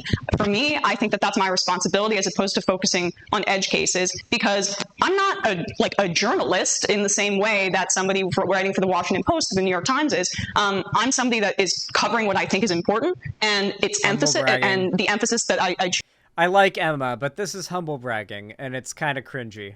To focus on is hopefully aligned with the proportionality of the problem. And I think that's super fair, and I would agree, and I would say the same thing. I don't generally cover a lot of desister stuff too. I don't even really like talking to desisters, which I think is fair for a variety of reasons. Right. But the issue here isn't what you choose to cover. The issue is deriding somebody else as transphobic because they want to cover it. And we can say until we're blue in the face that, oh, well, the data points in one direction, and like clearly all of these people are completely wrong. But then you look across Europe where they have stopped some of these trans treatments, and then you look at in the United States, there are some stories that come up that are questionable, and people in the United States, especially parents, will look at these stories and they'll go, okay, well, people on the left say that it's all fake. A whole bunch of people seem to be disagreeing, and the only people that want to have these conversations are people on the right. On the left, you can't even talk about it because people like you will say, oh, well, those people are transphobic. So I think we've touched on something really important here, which is the difference between a willingness to critically examine a subject and engage with certain people on said subject. So I firmly believe that no topic should be off the table when it comes to debating or arguing or discussing its potential virtues. I think that... Was Destiny implying that, like, Europe has been pulling back like pro-trans policies around access to gender-affirming care due to like scientific consensus. Is that what he's implying? If anyone could provide me a link on that, where like there's a European country pulling back those treatments and it's not motivated by conservative political shit like here in America, because like in the UK, for example, in Britain, they've got a massive anti-trans political push right now, especially in the currently politically dominant party. There's a difference between Russia. Well, that's, like I said, there's a difference between the government has decided this isn't allowed anymore, and the government has decided to adapt its position on this issue based on what scientists and medical professionals are saying. That's always valid. You know, I don't see this as much today, but there was a period of time during the prominence of the alt-right where you would, if you had any opinion online for any length of time, you would be thrown without your consent into a debate about race science. It's still to an extent true on Twitter these days, though thankfully it seems less so. Maybe it'll come back in style. I don't know. I think that when it comes to issues like race and criminology, well, I have a background in criminology. You have to get into it, right? On an academic level, you can't ignore it or turn your head from it. Lots of interesting stuff there. Valid conclusions to derive. But sometimes, when the folks who want to talk about it are very obviously and persistently acting in bad faith, the question is, to what extent can you engage? And that's the critical difference. I see lots of folks on the left who just plain don't want to talk about some subjects, and I think that's lazy. You know, I think that if nothing else, they have to be engaged with in the abstract. And on the other hand, of course, there is a massive right-wing grift circuit of people who have been proven wrong 5,000 times on every conceivable issue. Like Ben Shapiro consistently gets owned on the same talking points regarding trans people, but he's been repeating the same ones for 7 years now, unchanging, not reflecting any shift in the national dialogue, because... At the same time, Ben Shapiro has also become a meme among Zoomers as, like, the cringy, short, annoying nerd dude who can't get his wife's pussy wet that, you know, it gets shoved in lockers and is short and small, and a lot of people make fun of him in regards to his sister having ginormous bazongas. Because it doesn't matter whether or not he's been owned on them. So I think that this is actually core. This is critical to the difficulties in inter-left engagement, because the divide between what do we talk about and who do we talk to is really socially important, and it gets a lot of folks worked up. Well, and I think that the emotion of Walter is highly important to examine, right? You are all humans with emotions as you're having these debates, and you're reacting in the moment as you're talking live on camera, which is very unique for the type of content that you produce. And your audiences are also reacting live, right? So when people get involved in this and they start to identify with this, I don't know why I said bazongas. It can sometimes. How does that affect the tenor of the debate? So you can have these discussions, right? But how does the emotions getting involved and the audience is starting to identify with these things start to affect the tenor of how that creates the relationships and affects the relationships between creators? I'm not sure. I think my content's maybe a little bit different than what you guys do, because I'm not a streamer in the technical sense, but we do have open IMs and open calls on the majority report. Or actually, you have to become a member and then you can IM, but you can call in no matter who you are. At least for me, and I'm still learning, like it has made me a much, I think, more engaged critical thinker having that audience interaction. Yeah, I think that the emotional tenor is actually really critical, because the debates and all the political engagement online by themselves, I think, inspire in your average audience member actually a really negative, like angry, almost nihilism, where they get so disconnected from the modes by which people engage in real political change that they just watch and consume a lot of content and get really upset. And that's one of the reasons why I've been so delighted to work with the Progressive Victory people. Oh, great. Love. That's very professional. Thank you. Didn't even plan it. Oh my God. So, oh my God. Hundreds of times in emails, DMs, whatever, where you have people who, they want We heard the call of Siren Head there for a minute. watch the content, they like and they agree, but who could help themselves from feeling a little bit of despair considering the state of the world today? There's a lot to worry about, like legitimately, even for people with a lot of self-control. And I think a lot of that is amplified by the fact that they consume all this content and then they go to sleep. They have dinner, there's no outlet for it. You go and you canvass or do phone banking. And I think that for a lot of these folks, they feel a million times better because now they are part of a constructive solution. In fact, not just a solution, but in many cases, the solution, Workable results are, if you really turn an election, if you work for something good, that's something you can point to on your deathbed. You keep that with you forever. That's a positivity that can't be eclipsed by any specific online debate or bad news article or whatever else. So channeling that, trying to push people towards that, hey, in addition to all this content, touch grass, I think that's great. Yeah, I think online audiences make a lot of things worse. They have the potential to make some things better. Obviously, any minor disagreement you have with somebody, an online audience is going to amplify that a millionfold. Sometimes even if disagreements are non-existent, they'll amplify nothing into a millionfold. It makes people a lot more vitriolic, a lot more quick to anger, a lot more hyperbolic. I just described myself in 3 words on Twitter. So I mean, like, yeah, audiences can definitely amplify and cause a lot of negative. Are there any unironic Dosh shippers in chat? That's their ship name. I've designated it Dosh. Daush. Any unironic Dosh shippers in chat? No? There's a guy on Reddit that's named like Destiny Vaush Forever or something, or it's Vaush Destiny Forever. And literally all they do... Yeah. Destiny and Vaush Forever is the name of it. I think it's a Reddit account and a Twitter account. And they just post, like, Destiny Vaush shipping shit. And I honestly feel like there's a good chance that person is here watching this stream. Stuff to happen online. Kind of piggybacking on the back of what Vaush said, I think the biggest problem with a lot of online political discourse is that the engagement starts and stops when you are on and off Twitter. That it feels like it's very hard for people to translate a lot of what they do online into some type of real political action. And I think on YouTube and on stream, I think we have probably the most engaged audiences of any media forum that exists today. More than television, more than talk radio, more than anything, our audiences will watch us for hours and hours every day, or tune into, the Majority Report every single day, and they follow us on Twitter. I have seen people ship me and Vaush, but not as much as I honestly expect with how, like, degenerate you guys are. I'm actually pleasantly surprised at how few of you guys have made meme posts and fan fictions about that. Pretty, I respect it. Oh my god, that's disgusting. Where? Twitter and on other social medias, and I think that relationship, if we're going to take all the negatives of like people fighting online and the edutainment and everything else, if we're going to take all of that, we should also do some of the positives, which is mobilizing people to real-world political activism. Yeah, so you all have been involved in these debates for a long, long time, and you have histories with other people in the space and with each other, and that can. I think you're talking about how that can isolate. So, and yet you're all making the case that the audiences are engaged and want to get something done. So what does it take for you? What do you think the ingredients are that are necessary to still engage in the type of debates and content that you create, but also have constructive relationships to mobilize your audiences for better change? Yeah, I mean, I guess it's more, that's kind of a question about like our personal psychology a little bit there. So, I mean, my therapist should be watching this, honestly. Yeah, I mean, I guess for me, I've had very few friends in the political, like, online space. I have a few. Most of my social life is with like my friends from high school and college, and so I'm able to at least have like an emotional outlet outside of anything that has to do with work, right? Where I can stand for what I believe in. I can do the best that I can to advocate for the policies that I believe in, and it doesn't become as personal, hopefully, for me. But I mean, it's an ongoing, the thing you battle with, obviously. Yeah, for me, I just kind of get to the bridge, burn the bridge when I come to it if I have to, Either I cross the bridge or I burn it, depending on the situation, right? Like, if it's somebody who's very cringe and, like, just a bad person and has fucked me over personally, like, I don't care how many political agreements I may have with DJ Mule, I'm never gonna, like, work with him. I'm never going to endorse him to like, anybody, right?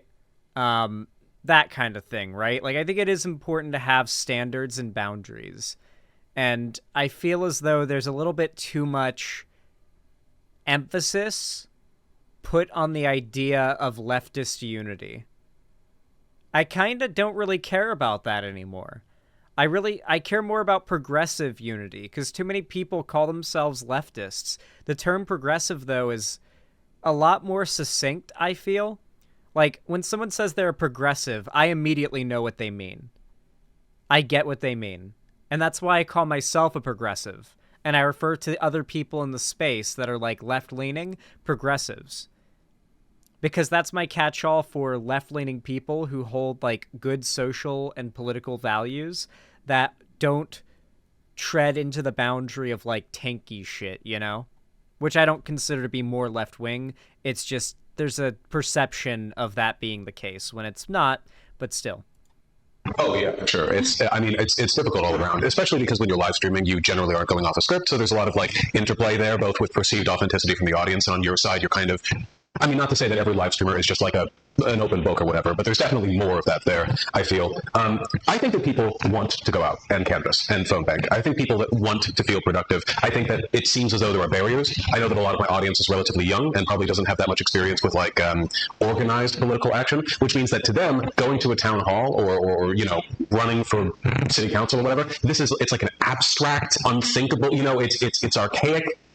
It doesn't feel like something they have access to, when of course in reality they do. I told this anecdote quite recently, but it was recently found, I think there was just some look at it, but about 60% of the book bans in this country, you know, like some folks getting mad there was a gay kid in a book in a high school somewhere. I mean, about 60% of those done by 11 people. Just 11 people. They don't live in the county.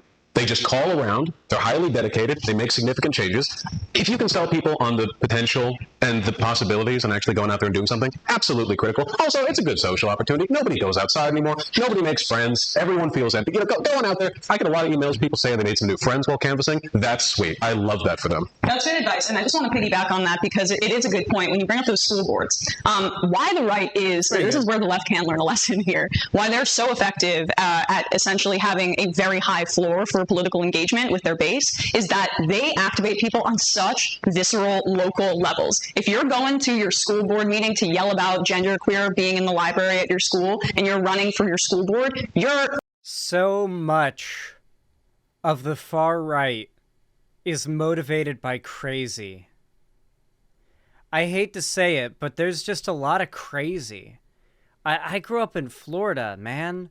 Like, I just saw a lot of crazy Republican motherfuckers that I just know ended up supporting Trump, or when Trump was a thing, just did support Trump. A lot of them are just downright insane and mentally ill, and that gives them a crazy amount of motivation. And motivation equals loudness, and loudness equals eyes and ears being on what you have to say. Voting Republican in state races, you're voting Republican in federal races, you're organizing. Like, they understand how to make the politics so personal that in the end, like, your crazy uncle. Oh, guys, you know that, like, the boomer generation of Republicans lived during a time where, like, leaded gasoline and paint was allowed. And they went to the doctor's office or, like, the dentist, and they gave kids little puddles of mercury to play with in the lobby. That was a thing, by the way. Toys that had uranium in them because it would glow in the dark. Stuff like that. Let's just be honest, the boomers are not all there in the head.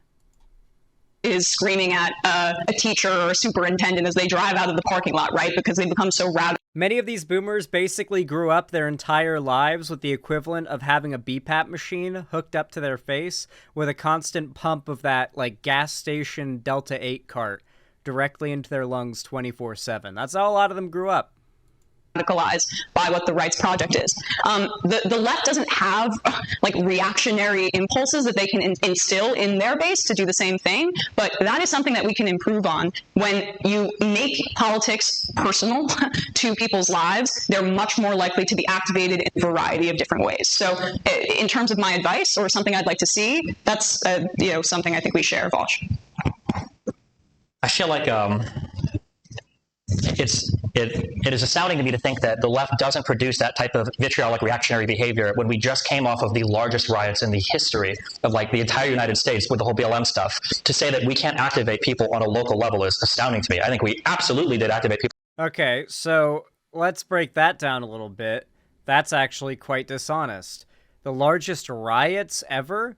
So it was the largest support for a protest ever, BLM. Like, the BLM movement had, like, an insane amount of majority support and was one of the largest, most agreed on movements in the entire country during the George Floyd protests. As for the riots, if what he means by the biggest riots, he means, like, they got the most media attention, the most, like, attention, I guess, maybe. But, like, I don't know if that's true. Let's see. BLM riots, biggest in U.S. history. Let's see what comes up if I search this. protests in the aftermath of Floyd's murder were considered the largest in United States history. Protests, not riots. So is Destiny just considering, like, is that... Maybe it's a Freudian slip? But is he's implying here that all of the protests were riots, so... The majority of George Floyd protests, a series of protests and unrest which began in Minneapolis, Minnesota on May 26, 2020, in response to the murder of George Floyd by Minneapolis Police Department officer Derek Chauvin, were peaceful. An estimated 93% to 96.3% of demonstrations were peaceful and non-destructive. So, the biggest protest in U.S. history, where 93 to 96.3% of demonstrations were peaceful and non-destructive. That doesn't sound like the biggest riots in U.S. history. That sounds like a misremembering or possibly dishonest misphrasing and misrepresentation of the data. This is why you always fact check. Better do it live in a debate if you can. People on a local level. But the problem was that the influencers and the leaders in charge, instead of pointing towards good policy decisions, I think when it comes to being an influencer, being a voice, being a speaker, sometimes it becomes more of an exercise in ego, and then all the horrible things that come along with that, virtue signaling, infighting, excising people that we don't like, standing in front of big crowds, collecting a lot of money and doing nothing. We get all these people together, we get them riled up, we get them rioting, but then what are the policy aims behind it? Like, we had the same problem with Occupy Wall Street. What were the policy aims with that? There was nothing. Like, corporations aren't people in what, a tax sense? Like, it didn't even make sense. You know, the same thing with the BLM stuff. Like, what were the policy goals after that? Some people, sad enough, actually tried to fight with certain policy goals. I remember 8 Can't Wait was one of those, and so many people on the left made fun of those people. They're like, oh, you can't, this 8 Can't Wait, and blah, blah, blah. We need to abolish the police. We need to defund the police. Every place where they tried that, it basically failed, and everything was reverted, like, in a year or two. I think that the left can activate people on a local level. I think they... Okay. Biden literally, like, repeated defund the police. Biden ran on that platform. Joe Biden. This, like, the defund the police was just a slogan for, like, police reallocation and demilitarization in areas where they were literally overfunded, more funded than some countries' militaries. Like, that was literally, it was a slogan that the right misinterpreted. Was it a bad slogan? You could make that case, but even Joe Biden was repeating it, ran on it, and won with that slogan. So, like, I don't think it was people legitimately saying, we need to defund the police and make it so that they just don't have the funds to do their job. Like I said, I'm pretty sure it was just an overwhelming agreement that the police are overfunded as an institution. And those funds could be reallocated to a more broad coverage of potential social and societal problems. Done it. We all just watched them do it for, you know, an entire season of writing. I think the problem is we just don't point at effective policy goals, because I think really it relates back to the first question. It feels like sometimes when I look at people on the left that do online politics, it feels like it's an exercise in ego flexing and financial furthering and these types of, like, plot building activities, rather than what are the things that I can do to activate my audience to go to. He said fund the police at the State of the Union. That was in response to all the Republicans that were clip-chimping him saying defund the police, and then clipping out the fact that he wants to fund the police, but it's reallocating funding from the militarization of the police towards things like social workers that would be, like, under the police force, capable of handling situations where they're more equipped than armed police officers, taught to, you know, be on edge and ready to kill if they have to. That sort of thing, which is literally what defund the police means and what 99.9% of people who say it mean when they say it. It's just maybe not the most effective slogan.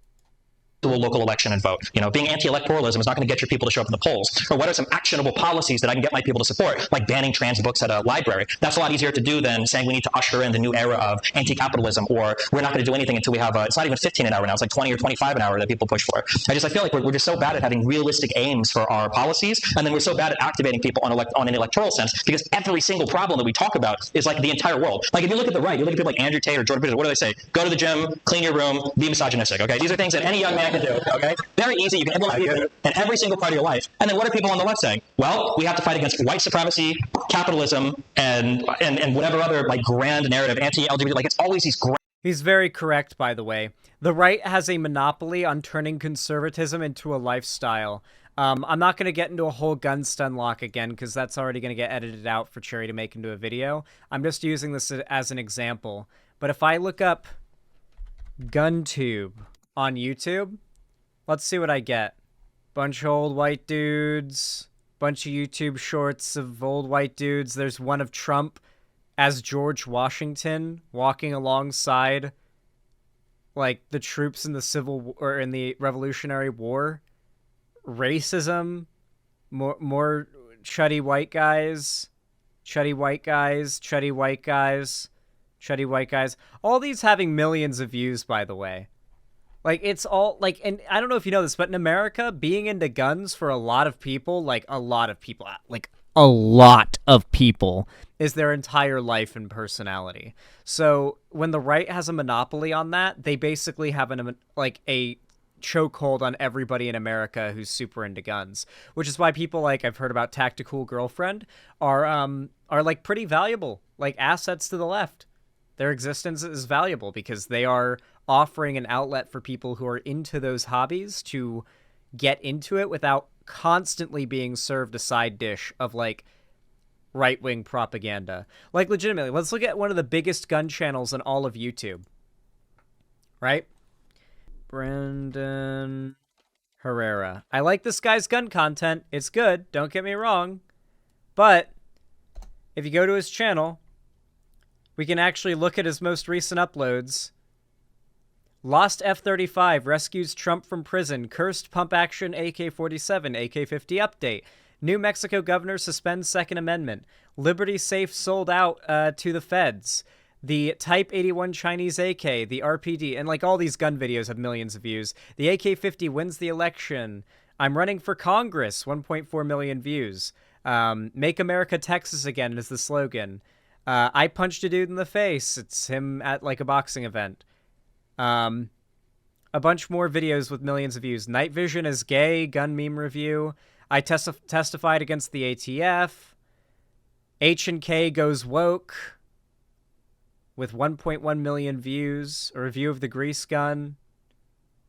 Like, literally any of these videos, by the way, if I were to put them on, would have some jab at the Democrats or Joe Biden in them. My point is, you can watch literally any big gun channel on YouTube, and you will be fed a constant stream of right-wing talking points, memes, and jabs at left-wing perspectives, and like things like blah, blah, blah, woke, cringe, soy boy, whatever. You'll hear those phrases constantly, and it'll be a nonstop drip feeding of it sort of subconsciously to you, even if you weren't looking for right-wing political content and you just like guns. So, yeah, it's a pretty big problem how the right, like, doesn't just tell people how to be politically active, but how to make conservatism their lifestyle and adapt it into their personality and to make it their personality. Grand external problems that an individual can take absolutely no control of their life over. And I think that we need to do a better job at aiming people in realistic directions towards good evidence-backed policies. Yeah, I think that it's an uphill walk towards that. I think it's easier when you're on the right because the entire COVID pandemic situation can be boiled down to, execute Dr. Fauci. Like that's legitimately touted as some kind of like end goal for a lot of conservative commentators, or, arrest him or throw away the key. Whereas obviously any critical analysis of the situation and the actors involved is so complicated that no single individual could probably wrap their head around the whole thing. The trick is, and I agree with that fundamentally, about centering goals and being productive, because, some people have had criticisms of capitalism. I've heard rumors of this. But it is true that shouting that at folks doesn't give them much in the way of specific instruction. There are ways you can hit on concrete points, but they rarely feel as satisfying. And there's something about the, I don't know if it's like a utopian impulse or something, but there is something. The right-wingers, in many cases it seems, they will hyper-fixate on very local, very specific stuff. Here is a teacher, they say, who wore a rainbow shirt to class, and people get worked up for this. They're screaming in the comment section. And this, in many cases, leads to harassment, doxing threats, bomb threats, whatever else. This is content for them, but it's so specific. And then you go over on the left, and it's, here's video essay number 73 on, like, the history of Spanish anarchism and the actual reason why we can't decommodify housing. And it's good, I'll watch it, but it's not the same kind of content, and it doesn't lead to the same kinds of behavior. Well, I agree with you. I think that it's a little inherent to the left, right? But at the same time, I think we can draw a distinction between the left in that way and the Democratic Party. And like, despite Biden's low approval ratings right now, it's something very unique that we're seeing. It's not tethered to how Democrats are doing. A big part of Biden's low approval ratings right now come down to three things. Or two things, really. I was going to break it up into three, but it can actually be consolidated into two. He is old. That is a very stupid perspective. I'm sorry, but I don't mean to be rude, but that's not why. The biggest one is inflation. Gas prices and prices for groceries and pretty much everything being massively inflated due to COVID has been pinned on Biden. Just like every other election cycle that has happened, the poor policy decisions of a Republican have delayed effects that end up happening during the term of a Democrat. That makes a Democrat look bad and gives a Republican a platform to stand on. It happens every single time. Without fail, yes. So with that in mind, there's that. There's also guns. It comes back to guns a lot with American policy. Hold on, let's see how many percentage of Americans that own guns. The Second Amendment to the United States Constitution guarantees the right to bear arms, and about a third of U.S. adults say they personally own a gun. At the same time, in response to concerns such as rising gun death rates and mass shootings, President Joe Biden has proposed gun policy legislation that would expand on the bipartisan gun safety bill. They call it gun safety instead of gun restrictions now. It's literally just renaming gun control. There's been a big, overwhelming policy, or not policy, rhetoric change where they, instead of calling it gun control, call it gun safety, but it's gun control. It's banning guns and stuff, and gun parts. President Joe Biden has proposed gun policy legislation that would expand on the bipartisan gun safety bill Congress passed last year. Here are some key findings about Americans, blah, blah, blah. Republicans and Republican-leaning independents are more than twice as likely as Democrats and Democratic leaners to say they personally own a gun, 45% versus 20%. 40% of men say they own a gun compared to 25% of women. That's actually a really high rate. 25% of women own a gun and 40% of men say they own a gun. 47% of adults living in rural areas report personally owning a firearm, as do smaller shares of those who live in the suburbs, 30%, or urban areas, 20%. 38% of white Americans own a gun, compared with smaller shares of black Americans, 24%, Hispanic Americans, 20%, and Asian Americans, 10%. So, as you can see, a lot of fucking Americans own guns and don't appreciate the Democrats so strongly going against that right.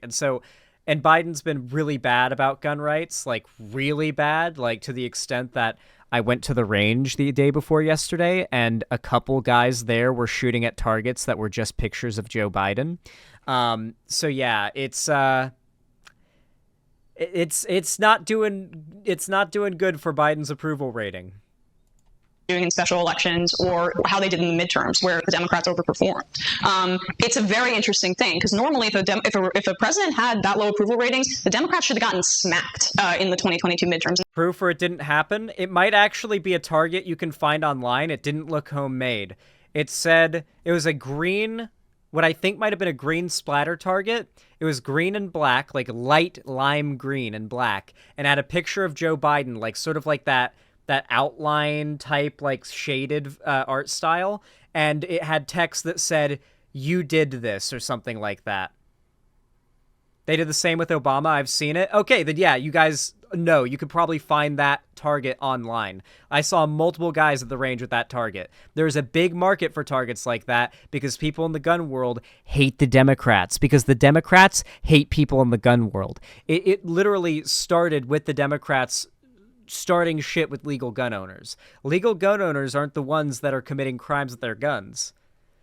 It started with the Democrats as a political point to assuage fears of people that lived in cities that were afraid of being victims of mass gun violence, starting in the 80s, banning firearms from legal ownership, no matter how clean your record is.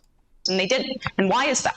Negative partisanship right now against Republicans is really damn high. People associate them. I do agree with Canada's policy of every single gun owner being on a registry that's daily background checked. I agree with that full-heartedly. I'm very pro-gun in the sense that I think every gun should be available through legal means for legal, responsible gun owners. And I'm in favor of every additional law that makes it harder for criminals to go through legal means to get guns. Background checks, wait periods, fucking gun ownership lists, serial numbers, like all that shit. I'm in favor of all these things. Required training for gun safety. I think every single gun owner should be required to take the concealed weapons license class that I took to get my CWL. Because if you don't know those things, you're going to hurt yourself, someone else, or end up in prison. Like all of the above, maybe. It's just, you need to know those things. I think it should be legally mandated if you're going to own a gun. Them with Trump, they associate them with chaos, and most crucially, they associate them with being the party that took away abortion rights. So when talking about issues that are as personal and as poignant for people in their own individual lives, abortion is number one. And I think finally some Democratic pollsters and consultants are getting the memo there. And 24 will be the election about abortion, and that's a glimmer of hope, at least for me, from an electoral perspective, that making that issue more. Dude, I got people in YouTube chat saying that I'm spouting nonsense. I got so based that like the YouTube chatters can't even perceive my words anymore. I've grown so based that YouTube chat can't even handle it anymore. It's crazy. Gutter chat. Personal could translate positively to polling. So y'all are For the polling booths, I should say. So y'all are drawing a really strong distinction between organizing in the social space and organizing in the electoral space, and how a lot of people are being drawn to the anti-electoral fringes, and both on the right, and then we also have a lot of tankies that are coming up on the left. And so, how do you, as a content creator who's in this space, focus your audiences on remaining hopeful about electoral politics in the face of that? I think that there's always going to be a distinction between these spaces, the social and the political, purely because people are looking for different things. People wake up in the morning and they want to talk to a friend. They don't wake up and I want to canvas. Canvassing's tough, but rewarding. Go do it. With regards to how to control these, I think that things tilt in the wrong direction if you overemphasize the value of these. I think that the Democrats, like the institutional Democratic Party, has done a pretty poor job of cultural capture. I think that most of the cultural capture on the left is kind of this decentralized artist. That's the biggest win the left has, is that the left inherently and always has always been the most pro-art. Far-right art has always been very bad at having long-term staying power in the broader culture. Even Nazi chud content just dies out in the long term. Think back to massive alt-right YouTubers that got millions of views on every video that have faded into obscurity. No one talks about them anymore. It'll be the first time you've thought about them in ages, and they have no cultural staying power. They were just a flash in the pan in the grand scheme of our culture, even on a year or decade-long time scale. And that's the issue with conservatives and the far right. They're incapable of making art that connects with you because they fundamentally don't understand the human experience. And due to that, there's always going to be a bias in that our art will always be fundamentally representative of positive left-wing values. Literally think of the moral of every famous story of all time. It is a fundamentally progressive value that generally is taught by that story. Something that literally transcends time period and can be appreciated no matter when or where you're watching or reading it from. And because of that, our culture, which is basically just a combination of memes that have basically coagulated into a broader understanding of references, that's literally what culture is. Because that's so heavily made up of and influenced by famous, memorable art with such a heavy left-wing slant, a lot of people's default progressive positions, even in America, tend to be somewhat progressive leaning, and it requires external stimuli to push them to the right. And community leaders, they have kind of built an orbit around them, and the Dems themselves just exist. Whereas the Republicans, it feels, have a fairly strong control over the shape that their associated spaces take. But on the other side of things, right, in terms of direct political action, you have an entirely different set of impulses. How do you get people to actually go out there and work. If you overemphasize the social, people treat it all like it's social. And all of a sudden, you don't want to do any electoral work because you don't personally like all the people involved in a given group. I see this at the DSA all the time. Yeah, I'll complain. I heard that one DSA recruiter was actually asking potential joiners whether or not they liked me as a disqualifying question.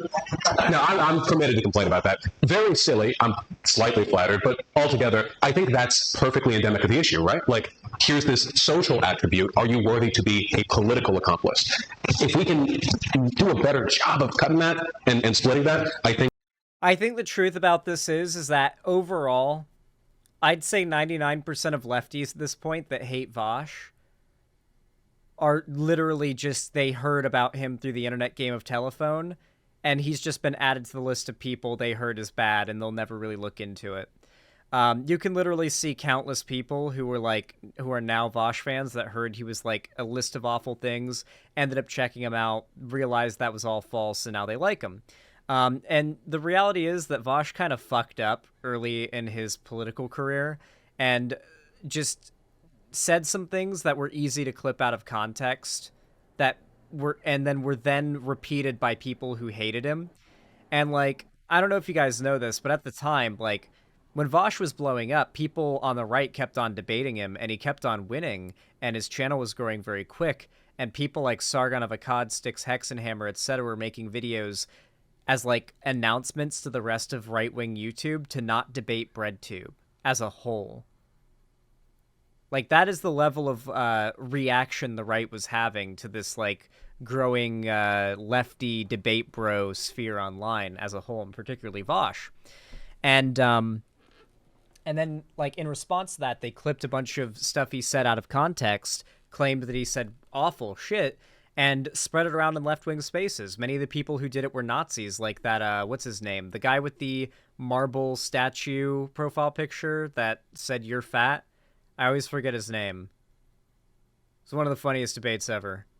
Like, that guy's like a full-on Nazi, and, that dude, hypocrite, thank you. That dude has not only manufactured, but spread throughout left-wing Twitter a lot of clips that were meant to make him look bad. And that, from there, everybody else that doesn't like him just took those clips and shared them. And it's got, have you ever heard the term, your reputation precedes you? You've probably heard that a lot in movies and shows, and I didn't understand really what that phrase meant until I got online and into the online internet space. Vaush's reputation precedes him. People hear about Vaush and his reputation before they ever interact with him directly.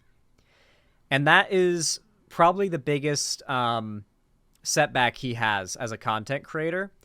And that's why so many people in the left, who are good people, literally just hate him because they heard through the internet game of telephone something that was literally clipped out of context in the first place. And they're never going to go out of their way to find that. And then they repeat that, and it spreads to more people, and it just gets more diluted and more diluted until, you know, that's just one of those people you're not allowed to interact with or like within the online left. And people ask you, do you like Vaush, before you're allowed to join lefty orgs. That is just how the left is. You have to be very careful with what you say, because bad people will try to misrepresent you, and then well-meaning but sadly ignorant people will take it at face value, and it could get to the point where you find a lot of bridges burning before they're ever built. I think that it would be infinitely easier to mobilize people towards electoralism without making them feel like they're slaves to Joe Biden, and we could get a lot more work done. I think the balance is way too far on the activism side right now. I think people need to understand that if you don't vote, you don't matter. If you do not go out and actually vote at the end of the day for a politician... It's true. The only activism that matters at the end of the day is the activism that directly helps people in the world. I do agree with that.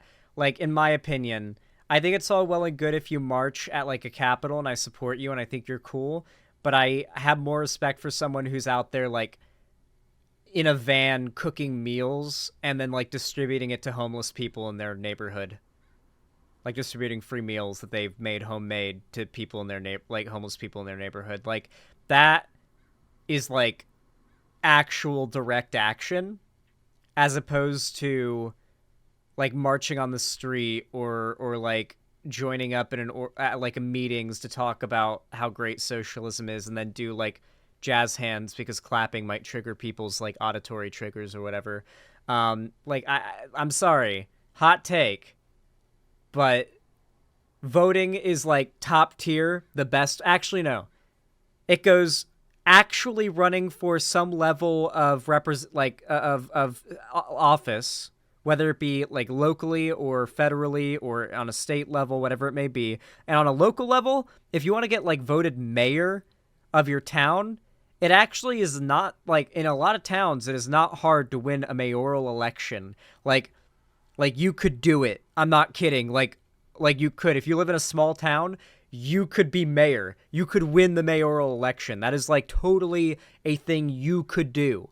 Obviously a small town is what I mean. Like, for example, if you live in a town with 10,000 to 50,000 people, holy fuck, would it be easy to win a mayoral election. If you live in a town with less than 10,000 people, you could win a mayoral election with less than $5,000 as your budget. I guarantee it. And the amount of power you would have as mayor on a local level, if you have like there might be just a few trans kids that live in that town, but you could turn your town into like a safe haven of trans rights with your local power. Hell, you could run for a lower office within the school board, for example. Do you know how much power you could have and how easy it is to win a position on your local school board? And the amount of power you have on your local school board? Seriously. I know it sounds crazy, but it is so freaking doable, and it is cheap. That's the key word. Cheap. If you live in a small town, it is cheap to win these elections. And you have so much power on that local level once you have. That is the most action that you can take. The second most is voting. Very easy, very simple. It's a thing you can do in a day. You can literally do it from home with mail-in ballots. Final thing is that, like, going out and doing direct action of, like, sort of charitable acts to help people. Direct action. But at the end of the day, the most realistically impactful thing you can do is vote. Destiny is right about this. All of the tweets, all of the Facebook posts, all of the marches and the riots and the hanging out with the friends and whatever, none of that matters. You have to register to vote, by the way. So, like, as soon as you turn 18, get yourself registered for voting. Immediately. Don't put it off. Please don't put it off. The Republicans will go out of their way to make it harder for you to register, especially if you're a younger person, when election season comes around. You need to do it sooner than later. At the end of the day, more than appealing to a lobbyist, more than getting likes on a tweet, more than anything else, what a politician wants is to get reelected. And you can be the loudest, most retweeted person on the entire internet, but if at the end of the day you or your group of friends or your generation or your particular block of voters doesn't show up to the polls, then at the end of the day a politician is not crafting policies for you, and they shouldn't be. The goal of any politician is to appease their constituents and fight for reelection. And the way that they fight for reelection is by appeasing the voters that are actually showing up and going to the polls. So when you look around the United States, you're like, why do we still have 3 strike laws? Or why do we have cops busting down on marijuana so much? Or why is all this such bullshit? And then you go to the polls and you see a whole bunch of 75-year-old affluent white people. Oh, well, it's probably because they don't really care too much about what goes on in our jails because they're not getting arrested. That's just not in their purview. That's not part of their lives. So I agree that both sides are important. It's not enough just to vote. If you want to be politically active, then there is a value to the activism. There is a value to the retweets. There is a value to the YouTube videos. There's a value to everything that we participate in our day-to-day life. It's like political peoples. But if it's not connected at the end of the day to some Bernie or Busters have it in their mind that, like, if they don't vote for Biden, then that will send the message to Biden and the Democrats that they need to do more to appeal to that demographic. That is not how these politicians look at their stats. They look at what demographic votes for them the most, and they try to increase their appeal to that demographic and improve their chances of keeping that demographic voting for them. So if you have lots of Zoomers voting Democrat, the Democrats are going to see a lot of Zoomers vote for them, and they're going to want to continue creating policies that appeal to Zoomers because they don't want to lose that voter base. The political parties in this country care a lot more about keeping what they have than gaining new voters. And that tends to have the wraparound result of, if they do it right, gaining more voters. sort of voting action. No amount of retweets are ever bringing back Roe v. Wade. Putting Trump in the White House is what got rid of it. Yeah, I'll say that I think it's a little more complicated just because, yes, everybody should vote. And that is important, and vote Democrat. Because the other side, in primaries, Be specific. in primaries, vote for the more, progressive person. And then when it comes time, vote Democrat. We do see the limits sometimes of like what politicians will respond to. And a lot of that has to do with interest groups. The biggest example is comprehensive gun control in this country. There's not an issue that any of us can all agree on in the United States of America, but universal background checks, things like that, it's like 92%. Bans on assault weapons is up there in the high 80s and things like that. And the thing is that those people are voting, right? And a lot of them are suburbanite moms, and that's a coveted group. The assault weapon ban, like, favorability, for one, there was already an assault weapon ban back in the 90s or in the 80s. And that banned ownership or sale and manufacturing and shipping into the country of all automatic weapons. It's like any gun that goes brrrr, none of those now. Like, there's the ones that existed and were bought are grandfathered in, and they're just increasing massively in costs. Like, thousands and thousands, tens of thousands of dollars to get them because they're grandfathered in. You have to, I think, be military, ex-military or ex-police to be able to buy them. So I'll let you guys determine how you feel about that little tidbit. And then, of course, now they're trying to motion for banning of assault weapons, which would literally be AR-15s, M4s, literally all semi-automatic, like, fancy tactical-looking rifles that go bang, bang, bang, bang, bang when you pull the trigger would be banned. They want a federal, national assault weapons ban. AKs would be banned. They're already banned. You have to get a grandfathered in AK. AK is already banned, guys. Like, literally, you can't get... Like, most of you guys in chat literally can't get a gun that goes brrrr, no matter how clean your background check is, because you're not ex-military or police. And the guns are literally prohibitively expensive. Like, an assault weapons ban, if it passes, and it passes because of a Democrat, would be the biggest political suicide event of the Democrats ever, because it would literally cripple the gun culture in America to an extent that is absolutely fucking insane, dude. Like, you can if you build it. That's a very, very narrow exception. And the ATF still might fuck you. That's the thing. Like, to give you an idea of, like, what it would be like for gun culture across America and how much it would piss off all gun people and push them away from ever voting Democrat again. Spokane gun shop owners react to Washington assault weapons ban. This is why I'll never be able to own an AR-15 if I live in this state, or pretty much any cool gun. I like, literally all the cool guns are banned in this state. You can't get them anymore, and it sucks. I might have to move to Colorado some point down the line so I can own cool guns, because I do want to own cool guns. Say this, AR-15s should not be idolized. They should be prohibited, and that's what we're doing today. So that's a good example of what I mean by, like, they genuinely look down on legal gun owners with disgust and the gun community with disgust. Like, it's a message of, we're coming for you, and we're going to make sure you lose everything in your hobby you love, because we're making sure you're the political enemy that we're after. 3 gun-related bills are now law in Washington state. Governor Jay Inslee signed them earlier this morning, making Washington the 10th state with an assault weapons ban. Good evening, and thank you for joining us for Kremlin News at 5 tonight. I'm Mark Hanrahan. It's good to have you here. I'm Whitney Ward. Going into all the blue states will be disarmed as fuck with assault weapons bans, and all the red states will have massive amounts of gun sales. And so you'll have Republicans and Nazis and far-right people absolutely stacked with like ammo and rifles and automatic rifles, high power rifles, all that good shit. And the blue states are going to be massively disproportionately disarmed. And you know, I'll let you do with that knowledge what you will. You can make your own opinion with that knowledge. Effect immediately. The ban applies to all future sales of... I mean, it's up to you guys and how much you all trust the police to protect you, right? Like, a lot of criminals in America who have guns, And hell, criminals don't even need guns if they outnumber you and you don't have a gun. They can just beat you to death. So, and it happens all the time. So, I mean, it's up to you whether or not you guys trust the police, the American police, with your lives. Hypers in chat if you trust the American police with your lives. No one? Okay.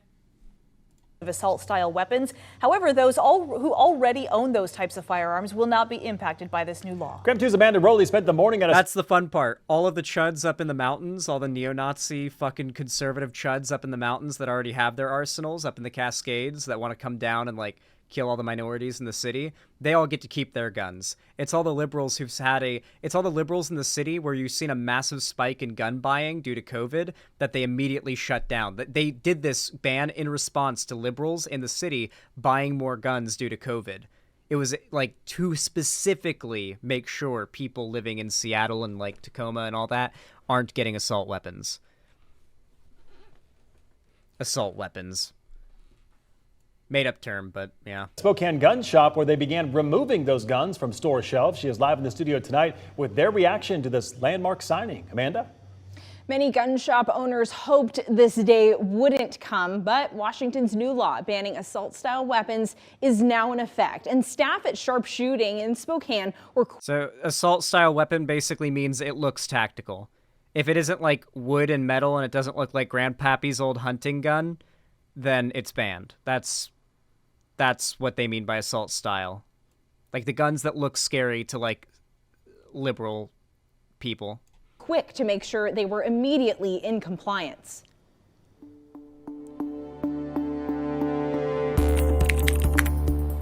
It's 9 a.m., an hour before Washington's ban on assault weapons goes into effect. Yeah, that's for anything. And staff at Sharpshooting are busy Mind you, this is a state that had already banned magazines with a capacity more than 10 rounds. So not only have they banned pretty much every bang, bang, bang when you pull the trigger rifle in the state, but they'd already banned magazines with more than 10 rounds. So it's like they're just tightening the noose. Tightening and tightening and tightening. clearing their shelves. All of that has to go upstairs.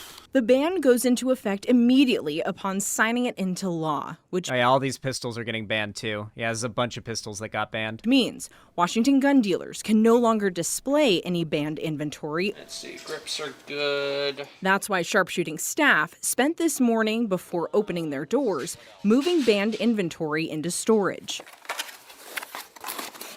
These are all going to head upstairs to be sold online. These are what you can get now. Out of state.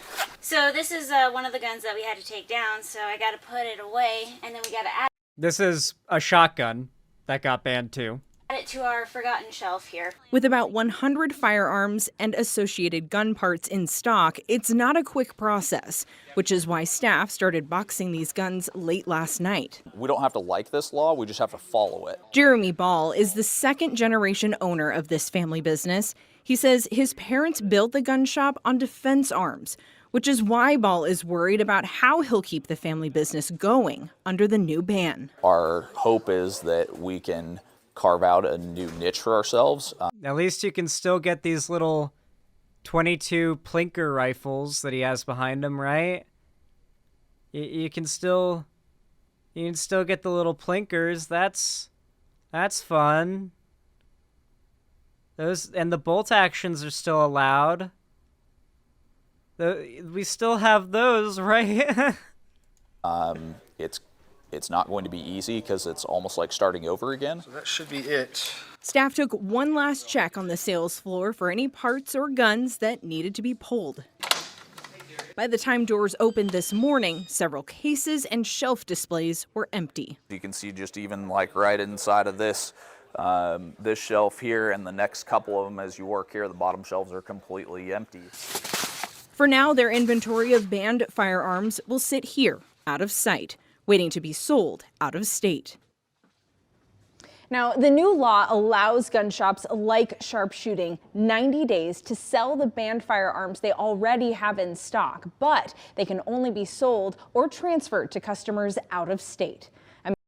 Otherwise, the ATF comes and destroys all of the guns.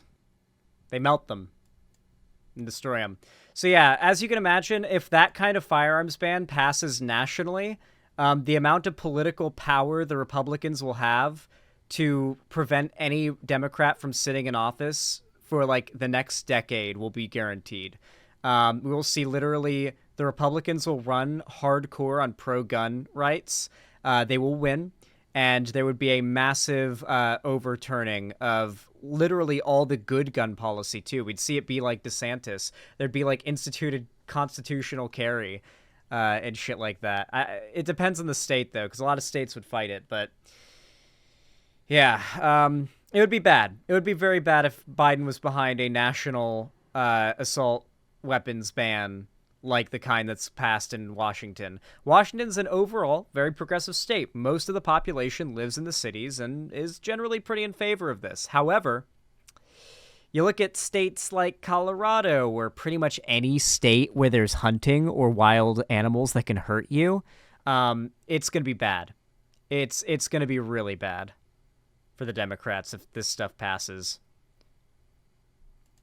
That politicians do. Oh yeah, and tons of these laws get the shit suit out of them, and they get like shot down and taken down. Like, to be fair, tons of these gun control laws, like for all we know, the Washington assault weapons ban will be gone in a year, because all it takes is like one person suing and a Republican judge like just shooting it down on the grounds of the Second Amendment. Because to be fair, all of these laws are blatantly unconstitutional. Like, they just are blatantly unconstitutional, and any judge that wants to can fight them on that grounds and shoot down these bills, and they have, and yeah. Covet and want to respond to. The problem in those instances, though, is that California straight up banned the sale of ammo. There are lobbies. They really solved all the gun crime in California and LA especially with that, didn't they, guys? That really worked, huh? Groups, there is corruption involved, and so it's not necessarily as, unfortunately in this country, we don't live in a direct democracy in the way that we should.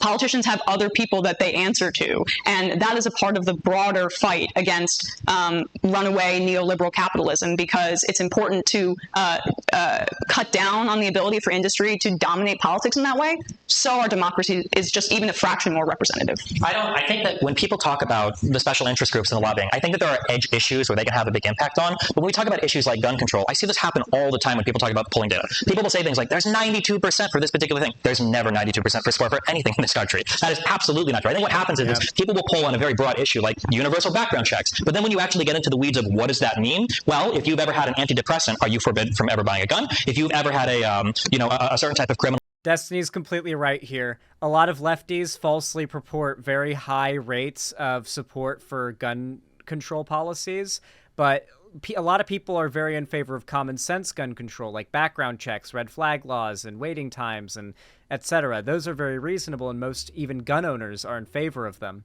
The problem is that when, like you said, if you actually poll them on specific aspects of gun control policies and not just a broad thing, you find there's a lot less support for what you think there is when you ask such a broad question. The same goes for healthcare.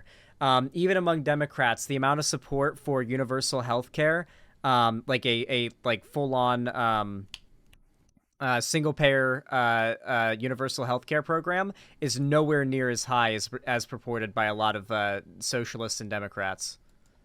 Charge, or the red flag laws, or any of these other types of ways you could potentially prohibit somebody from having a gun, you see support for those particular policies absolutely fall off a cliff. The exact same thing happened when we talked so much several years ago about universal health care, where if you polled people and you asked them, would you support the United States government providing every citizen with some form of free health care? I think that polled, I want to say, north of 80%. But when you replace that same question with, would you support the United States government replacing all private health care with their own, the support for that dropped to around 25%. And there it is. That's a direct example of what I was talking about. He literally referred to the same thing I was talking about.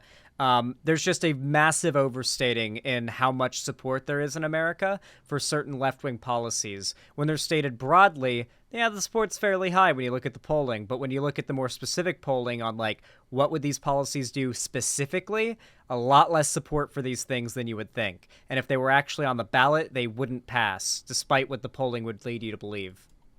And I think that sometimes we because we don't get very granular with our questions, we kind of delude ourselves into this world where we think there's broad American consensus around these certain political opinions, and it's not happening. Why? And then we look and we blame the lobbyists or the special interest groups. But the reality is it's very rare that we have broad consensus around anything today because we're so divided. I think if we look at Congress and we look at how ineffective they are, and we look at all the divides in this country, and we say, like, well, we want to blame capitalism, we want to blame neoliberalism, we want to blame Elon Musk or Jordan Peterson, but the reality is we are just historically incredibly divided right now, and I think that our government is accurately representing those divisions in our communities.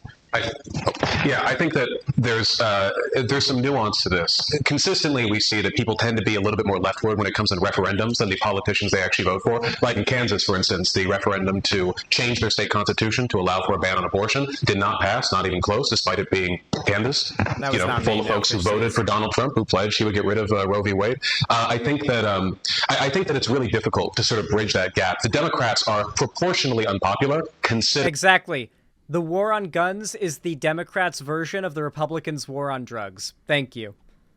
What a perfect way to put it, Ellen DeGenerate. Pointless, stupid.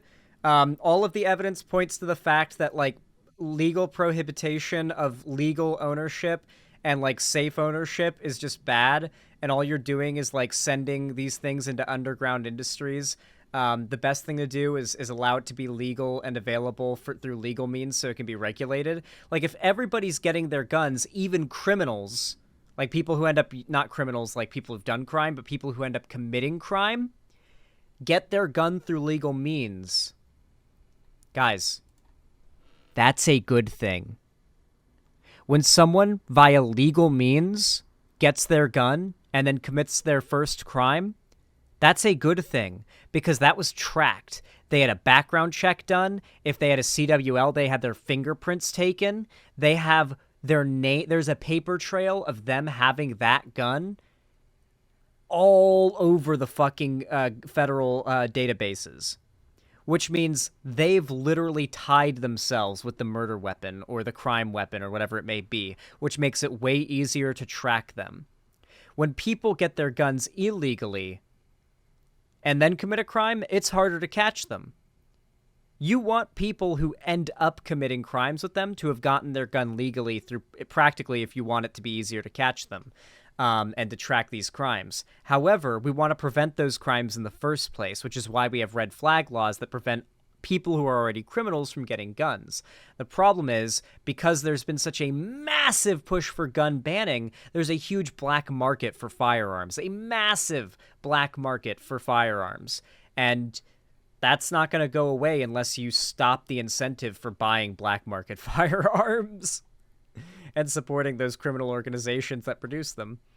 Barring guns from people registered for spousal abuse is a good one, yes. Particularly spousal abuse, people who have had like a call to their house once or twice for spousal abuse claims, like domestic violence claims, that should be on their record and they should be barred from having a gun.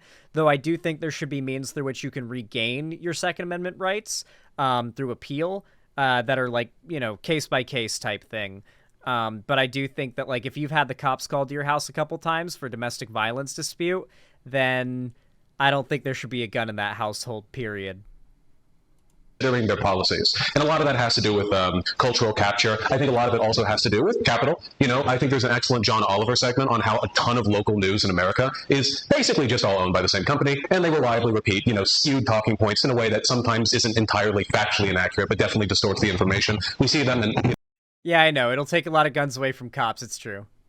Oh, sorry. Thank you, Cherry. National level too. CNN recently had a CEO change who just said he wanted to bring more right-leaning content into the network in order to sort of broaden the appeal. And unfortunately, judging by the articles that were written after that I read, broadening the network seemed to mean lying more, or at least being more wrong in implication. It's tough, right? Like, how do you actually get through all that? But if there's anything we can agree on, I hope we do, because we're here with the fine folks of Progressive Victory, is that none of this matters if you don't vote. It is like having a nice classic car and then not changing the oil, wheels, or brakes when you need to. It is fundamental. It is the bedrock of everything you do on top of it. The most effective protests in the world would not do anything if they were supervised by far-right politicians. They would just kill or arrest all the people who did it. Stonewall, kill or arrest. Black Lives Matter, kill or arrest. Civil rights movement, kill or arrest. You need to have the right people in office, even for radical change to take effect, unless you're speaking to some kind of genuine revolutionary sentiment, which, good luck, I guess. Politicians are a slave to the people that elected them. if they are up for re-election. The only case where that's not the case is when they're not up for re-election. Then you have to gauge how much loyalty they have to the party and how much they want the party to succeed after they no longer can run. So, like, for example, Biden clearly cares about the Democratic Party and wants to advance its success. So there's a very good chance that even in his second term, which I think he'll get, I do think Biden will win his second term. I think even in his second term, towards the end, he'll still do things that are going to try to make him and the Democratic Party look good, to try and secure the Democratic Party a future win or two, you know?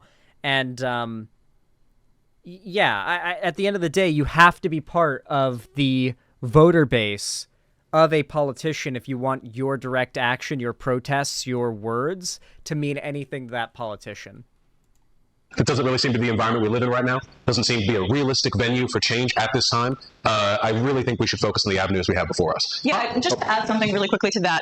One, I said this yesterday in our conversation, I believe at this point with Ro Khanna. When you're voting for Joe Biden, you're not voting for, you know, like who you want to marry. This isn't The Bachelor. You're not voting, it's not a talent contest or, well, I know. It's not a personality contest. You're voting for the coalition he's going to bring into office, like Lena Khan, for example, one of the best FTC chairs that we've had in a really long time. Just other cabinet officials who are going to make change in ways that you don't really see immediately, but that are important structurally. Because when Republicans come in, they destroy, they gut, and it's much easier to destroy than it is to build back. And just to add to Vaush's point earlier, there are, like, it's interesting. For people that want to learn about politics, polling, and I guess this is also Destiny's point too, the polling on issues in a vacuum doesn't necessarily matter, because people can agree on things in polls, but there's a difference between what people agree on and what motivates them to vote. Like, for example, polling on stuff like trans issues, it's muddled, and sometimes, honestly, it's a little bit like the left is in the minority when you look at some of those polls. But we saw in the 2022 midterms that the people that ran on transphobia basically universally lost. Because while people may say in a poll, like, I don't really want, you know, a trans person in my girls' track meet, right? Are they going to go out and vote on that? Not really. And there's no evidence that's shown that. And so that's also why I don't even think it's a problem to back up trans people very vociferously, because I don't really think it has any electoral consequences, to be honest with you. Yeah, and Well, this is the most cancer fucking weakness the left has. The assumption that, oh, we're doing okay on this issue, so it doesn't matter. We don't have to talk about it. We don't have to advocate for it. No. No. Just because you go outside and you look at your garden and you don't see any weeds doesn't mean you don't ever need to weed it. Because then you're going to go a week without weeding it. You're going to come back and you're going to be like, wow, I've got 2 hours worth of work to do now. But if I just every couple days came out and pulled a few weeds, it wouldn't be an issue. This is a weird analogy. My point being, just because the left has at least electoral support and control over the issue of trans rights when it comes to midterm elections does not mean we can just give up on the issue and not care about it and consider it unimportant and settled, especially when it comes around to the presidential election. Complacency is death. Exactly, Filthy. I think you all are bringing up some good points. Destiny, you brought up the just how divided the country feels right now, and there's divisions that we all have been talking about on stage that are within the current Democratic Party coalition and without. The Republicans are setting a really good example right now of how the divisions are on full display over there, and they're so divided they can't even govern among themselves right now. But the winners of electoral politics, I think, as you said, Destiny, are the ones who actually vote and are able to get a coherent group together that actually are willing to vote and actually do the outreach. And so what is it that you are looking for in 2024 to make sure that you are directing your audiences in the way that is going to be productive for creating that coalition, creating that coherent group that's actually going to be the winners as opposed to the divided losers? I think it's important to understand at the end of the day what your goals are. If your goal is to just grow an audience or make a lot of money or grow your clout online, that's one thing. If your goal is to effect some positive political change, that's another. And to accomplish that effective political change, you have to be willing to work with other people and to have alliances. You have to be able to look at a person who disagrees with you on an aspect of white supremacy and not just label them racist. You have to be able to look at somebody who might disagree with you about sisters and not just label them transphobic. You have to be able to look at people that have slightly differing political opinions with you and not write them off as being, normatively just as bad as the entire opposite end of the political spectrum. So this is categorically true. This is how, literally the entire rise of LeftTube came about. there was a lot less pressure, I feel, at the time when like the bread tube, left tube thing was blowing up to like the concept of de-radicalizing people wasn't a thing. It was just lefty content creators making content. And at that time, they had such a massive pool of stuff to work with that they were just pumping out fantastic dunks on like the worst people out there. But then they started, this narrative started about de-radicalization, and some wanted to humble brag by saying it's not real and they don't do that and they're just doing yada yada yada. Some wanted to make it seem like lefty content doesn't matter, so they like, put down their own content and do the Emma Vigeland thing and just claim that nothing that they do matters. But clearly they do think that what they do matters, because they wouldn't be doing what they do. Many of them start like grifting off of attacking others, and it just all fell into toxicity after the whole like these YouTubers are de-radicalizing people narrative started. And it stopped being an organic thing where just a bunch of disparate YouTubers, where some were friends, were making content dunking on this wave of conservative propaganda, and became this like cesspool of parasocial affiliated drama mongering 24/7. I mean, like, generally, I try my best, obviously. Nobody's perfect, at least follow me. But I mean, like, I try when I'm reviewing other people's content to, be aware of, like, hey, we might disagree on this, but we've got, like, the same political ends. Or, hey, we disagree on this, but at the end of the day, remember who you're supposed to vote for. Or, I might not like this guy's opinion on these things, but we align with most things. I think that's probably been my biggest disappointing thing about most of the kind of, like, online political left, is you can take a group of people, and, if we had, like, OkCupid political profiles, I think we'd be, like, 80% plus, like, lined up on most of our positions. But we fight, like, we're part of, like, former Yugoslavian nations, like, trying to genocide each other. Like, it's absolutely insane how similar some of the political beliefs could be, especially compared to our opposites, and then how vitriolic and deep the fighting is. Although, to be fair, without getting too deep into it, there are reasons why. There are like psychological reasons why it hurts so much to disagree with somebody who's closer to you than farther from you. One of many reasons being that if a conservative walks up to you and a conservative says like, oh, you're a insert whatever, conservative insult against you, it doesn't really hurt because you don't really care what their opinion is of you. Like, if you call me, this is being broadcast, I'm not in broadcast right now. There's a lot of bad things conservatives like to call you, okay? But like at the end of the day, I don't really care what a conservative calls me. But something the left calls me like racist or transphobic or whatever, these are things that in my mind, I don't view myself that way. A conservative insulting me because we're diametrically opposed in our beliefs is fine. I'll even laugh about it. I don't care. But when somebody that's supposed to be kind of in a political alliance with me is saying that I'm completely different, yeah, I think that those types of insults hurt a lot more. And I think that's why the infighting happens so much. On the left and the right, it does as well online. Yeah, this is a table of proud Litcucks, okay? Can't take that from us. No, I think that it also speaks to the value of sort of multi-tiered organizations. It's pretty difficult, I think, for folks who interpersonally don't get along with each other to politically, work together. I will say, I don't like the people in the chat. It's Keffel's chat, and I get why they don't like Destiny, but also I'm not a big fan of them saying that he's retarded in response to him having rare W's. Like, everything he said there was correct. Like, I do think the left has a big problem with coming off to the unfortunately very naively, well-meaning but, bigoted people. Coming off those people as though they are not morally judging them as awful, horrible people. And I think a lot of you guys, hear me say that and say, wait, but they are awful, horrible people. And it's like, yeah, a lot of them, and I do think it makes them awful and horrible, but, if you want to reach them, you also have to find a way to get past that desire to, judge them hardcore and make them very uncomfortable and unwelcome if you actually want to reach them and change their minds. And there used to be big debates on the left, back in 2019, 2020, about whether or not there was even any value in changing the minds of, chud gamer bros and making them not Nazis anymore. And it's very confusing to me why there's so much pushback against the idea of defending your positions and convincing people to agree with them on the online left. Hey Holly, welcome back. For purely social reasons, it's a matter of willpower.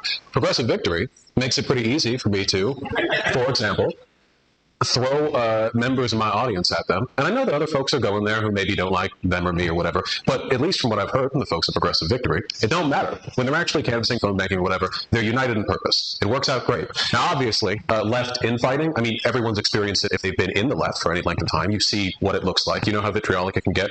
If you have participated in it to any extent, which I imagine a lot of us have, it can go so wrong so quickly. It's very bitter infighting and very purposeless too. Look, we can't fix people people's brains, really. We can't socially correct everyone on the left magically, as nice as that would be. I think we can try to build ancillary spaces and communities, and we can try to shape our own communities to make them, if not perfect on this, at the very least conditionally productive. And conditional productivity, I'll tell you, that's a lot better than most live streamers and YouTubers can do. That's a high bar, all right, for that particular space. I strongly encourage and invite anyone who does political YouTubing or live streaming to give it a shot, to expand outside the bounds of their audience, to try working with people with whom they don't necessarily agree. Not everyone, we can have standards or boundaries, but, you know, we don't want to be insular, because that's how we lose and they win. Yeah, I guess I'm struck by, like, I think it's important we do clarify the difference between, like, people on the left who just disagree and people on the left who are, or not on the left, but people who identify as on the left and are trying to, you know, maliciously fog up the discourse, you know, tankies, Nosbles, and so on. I feel as if we really just don't matter that much. Like, as YouTube personalities or Twitch personalities, I think it's. Let me check how much the. This is from 2023, so this is literally just from this year. GOP ad war hits $100 million as early state campaign, a state campaign for Republican. The online ad campaign hit $100 million spent. That is how much money for state elections they are spending on internet ads and internet content. Listen, internet figures matter. Lefty internet figures might not matter that much right now because the lack of reach, but that's due to the fact that the left is constantly self-destructing and refuses to allow any left-wing figure with online prominence to reach a critical mass in which they can have broader scale reach outside of the left, except for Hassan, because he's a tanky, and tankies will, you know, the tankies want to make sure that, like, there's more tankies, so... we get Hassan being pro-Russia and pro-China. He's big enough to reach outside of, like, the lefty niche. Pretty much just him. It's just, we have to be vessels to get people politically organized. And at least how I feel is the guests that I have on my show. When we have on somebody who is... works in I don't know, like Astra Taylor, for example, we have on regularly with the Debt Collective. She is actively making change, working with the Biden administration to try to get student debt canceled. And that original cancellation that he did, that eventually the Supreme Court got overturned, that's a direct result of what they did, what the Debt Collective and Astra Taylor did. Like that's, I guess, what I view my role as, is using the fact that some people like to hear my voice or hear me talk or watch our show as a way to... Hassan is pro-Russia? Dude, don't make me stun lock on the playing clips of Hassan defending Russia, the invasion of Crimea, and the invasion of Ukraine. Or the clips of him more recently with Ethan, where he's defending China and saying Taiwan is part of and should be part of China, and he's anti-Hong Kong, too. And he doesn't believe in the Uyghur genocide, either. Like, I don't, like... Yeah, he's a tanky. To platform other people who are making active change in society, and getting those organizations, Progressive Victory as well, to a place where they have relative prominence, given the small audience that I have, the small impact that I can make on the world in, you know, however long I am on this earth. That's what I see as the more productive way to conduct an online media leftist space. I think, just as a quick comment, I feel like we do matter. I think we matter quite a bit. I think more than we give ourselves credit for. Like, you look at somebody like Donald Trump. Donald Trump was a billionaire, one of the wealthiest people on the planet. He still wanted more attention. He wanted to be president. He does everything for attention. You look at somebody like Andrew Tate, who most likely ran a sex trafficking ring for years and years, and it wasn't enough to have the tens of millions of dollars of Bugattis. He wanted to be a TikTok influencer. I think that at the end of the day, you know, money buys power and influence, and people that have money eventually seek that influence. That's something that we found a way in the YouTube world to short circuit. We have that influence. And I think for as much as we care about people on the ground doing real work, so many of these people would kill if they could have even 1/10 of the voice that we have in terms of directing our audiences towards those types of real world causes.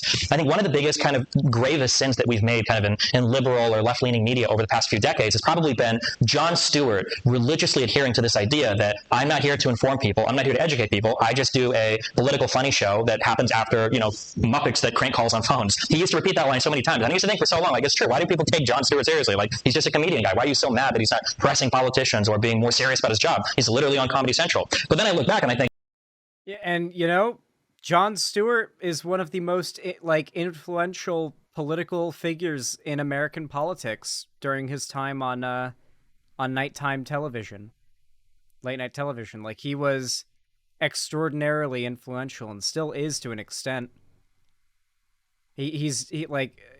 Jon Stewart's the GOAT.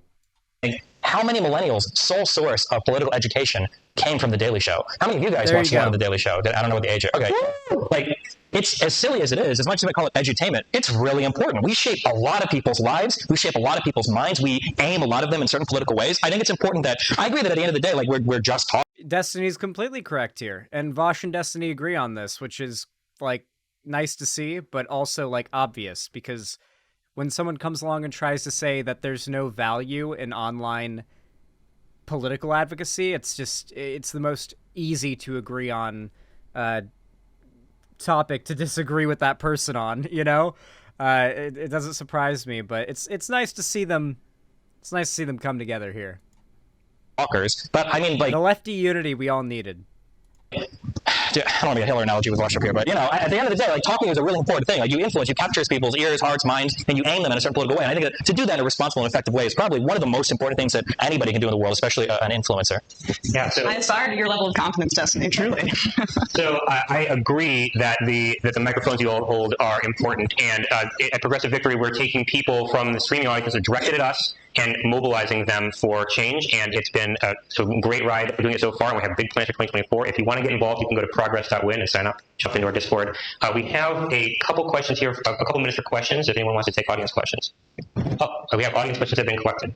Oh, never mind. Okay, one more thing. Okay, before we get to questions, I just want to say one more time thank you to Brianna Wu, who's sick right now and is just basically assembled this panel you see before you and has been such a moving force in organizing all the events that we're doing. And I'm so happy and proud to be working with her. I want to thank all the other influencers we have in the audience, and especially Kyla Turner for helping us put together and research these the questions that we asked these panelists today. And I really want to thank all the audience members for being here. All right, let's yeah.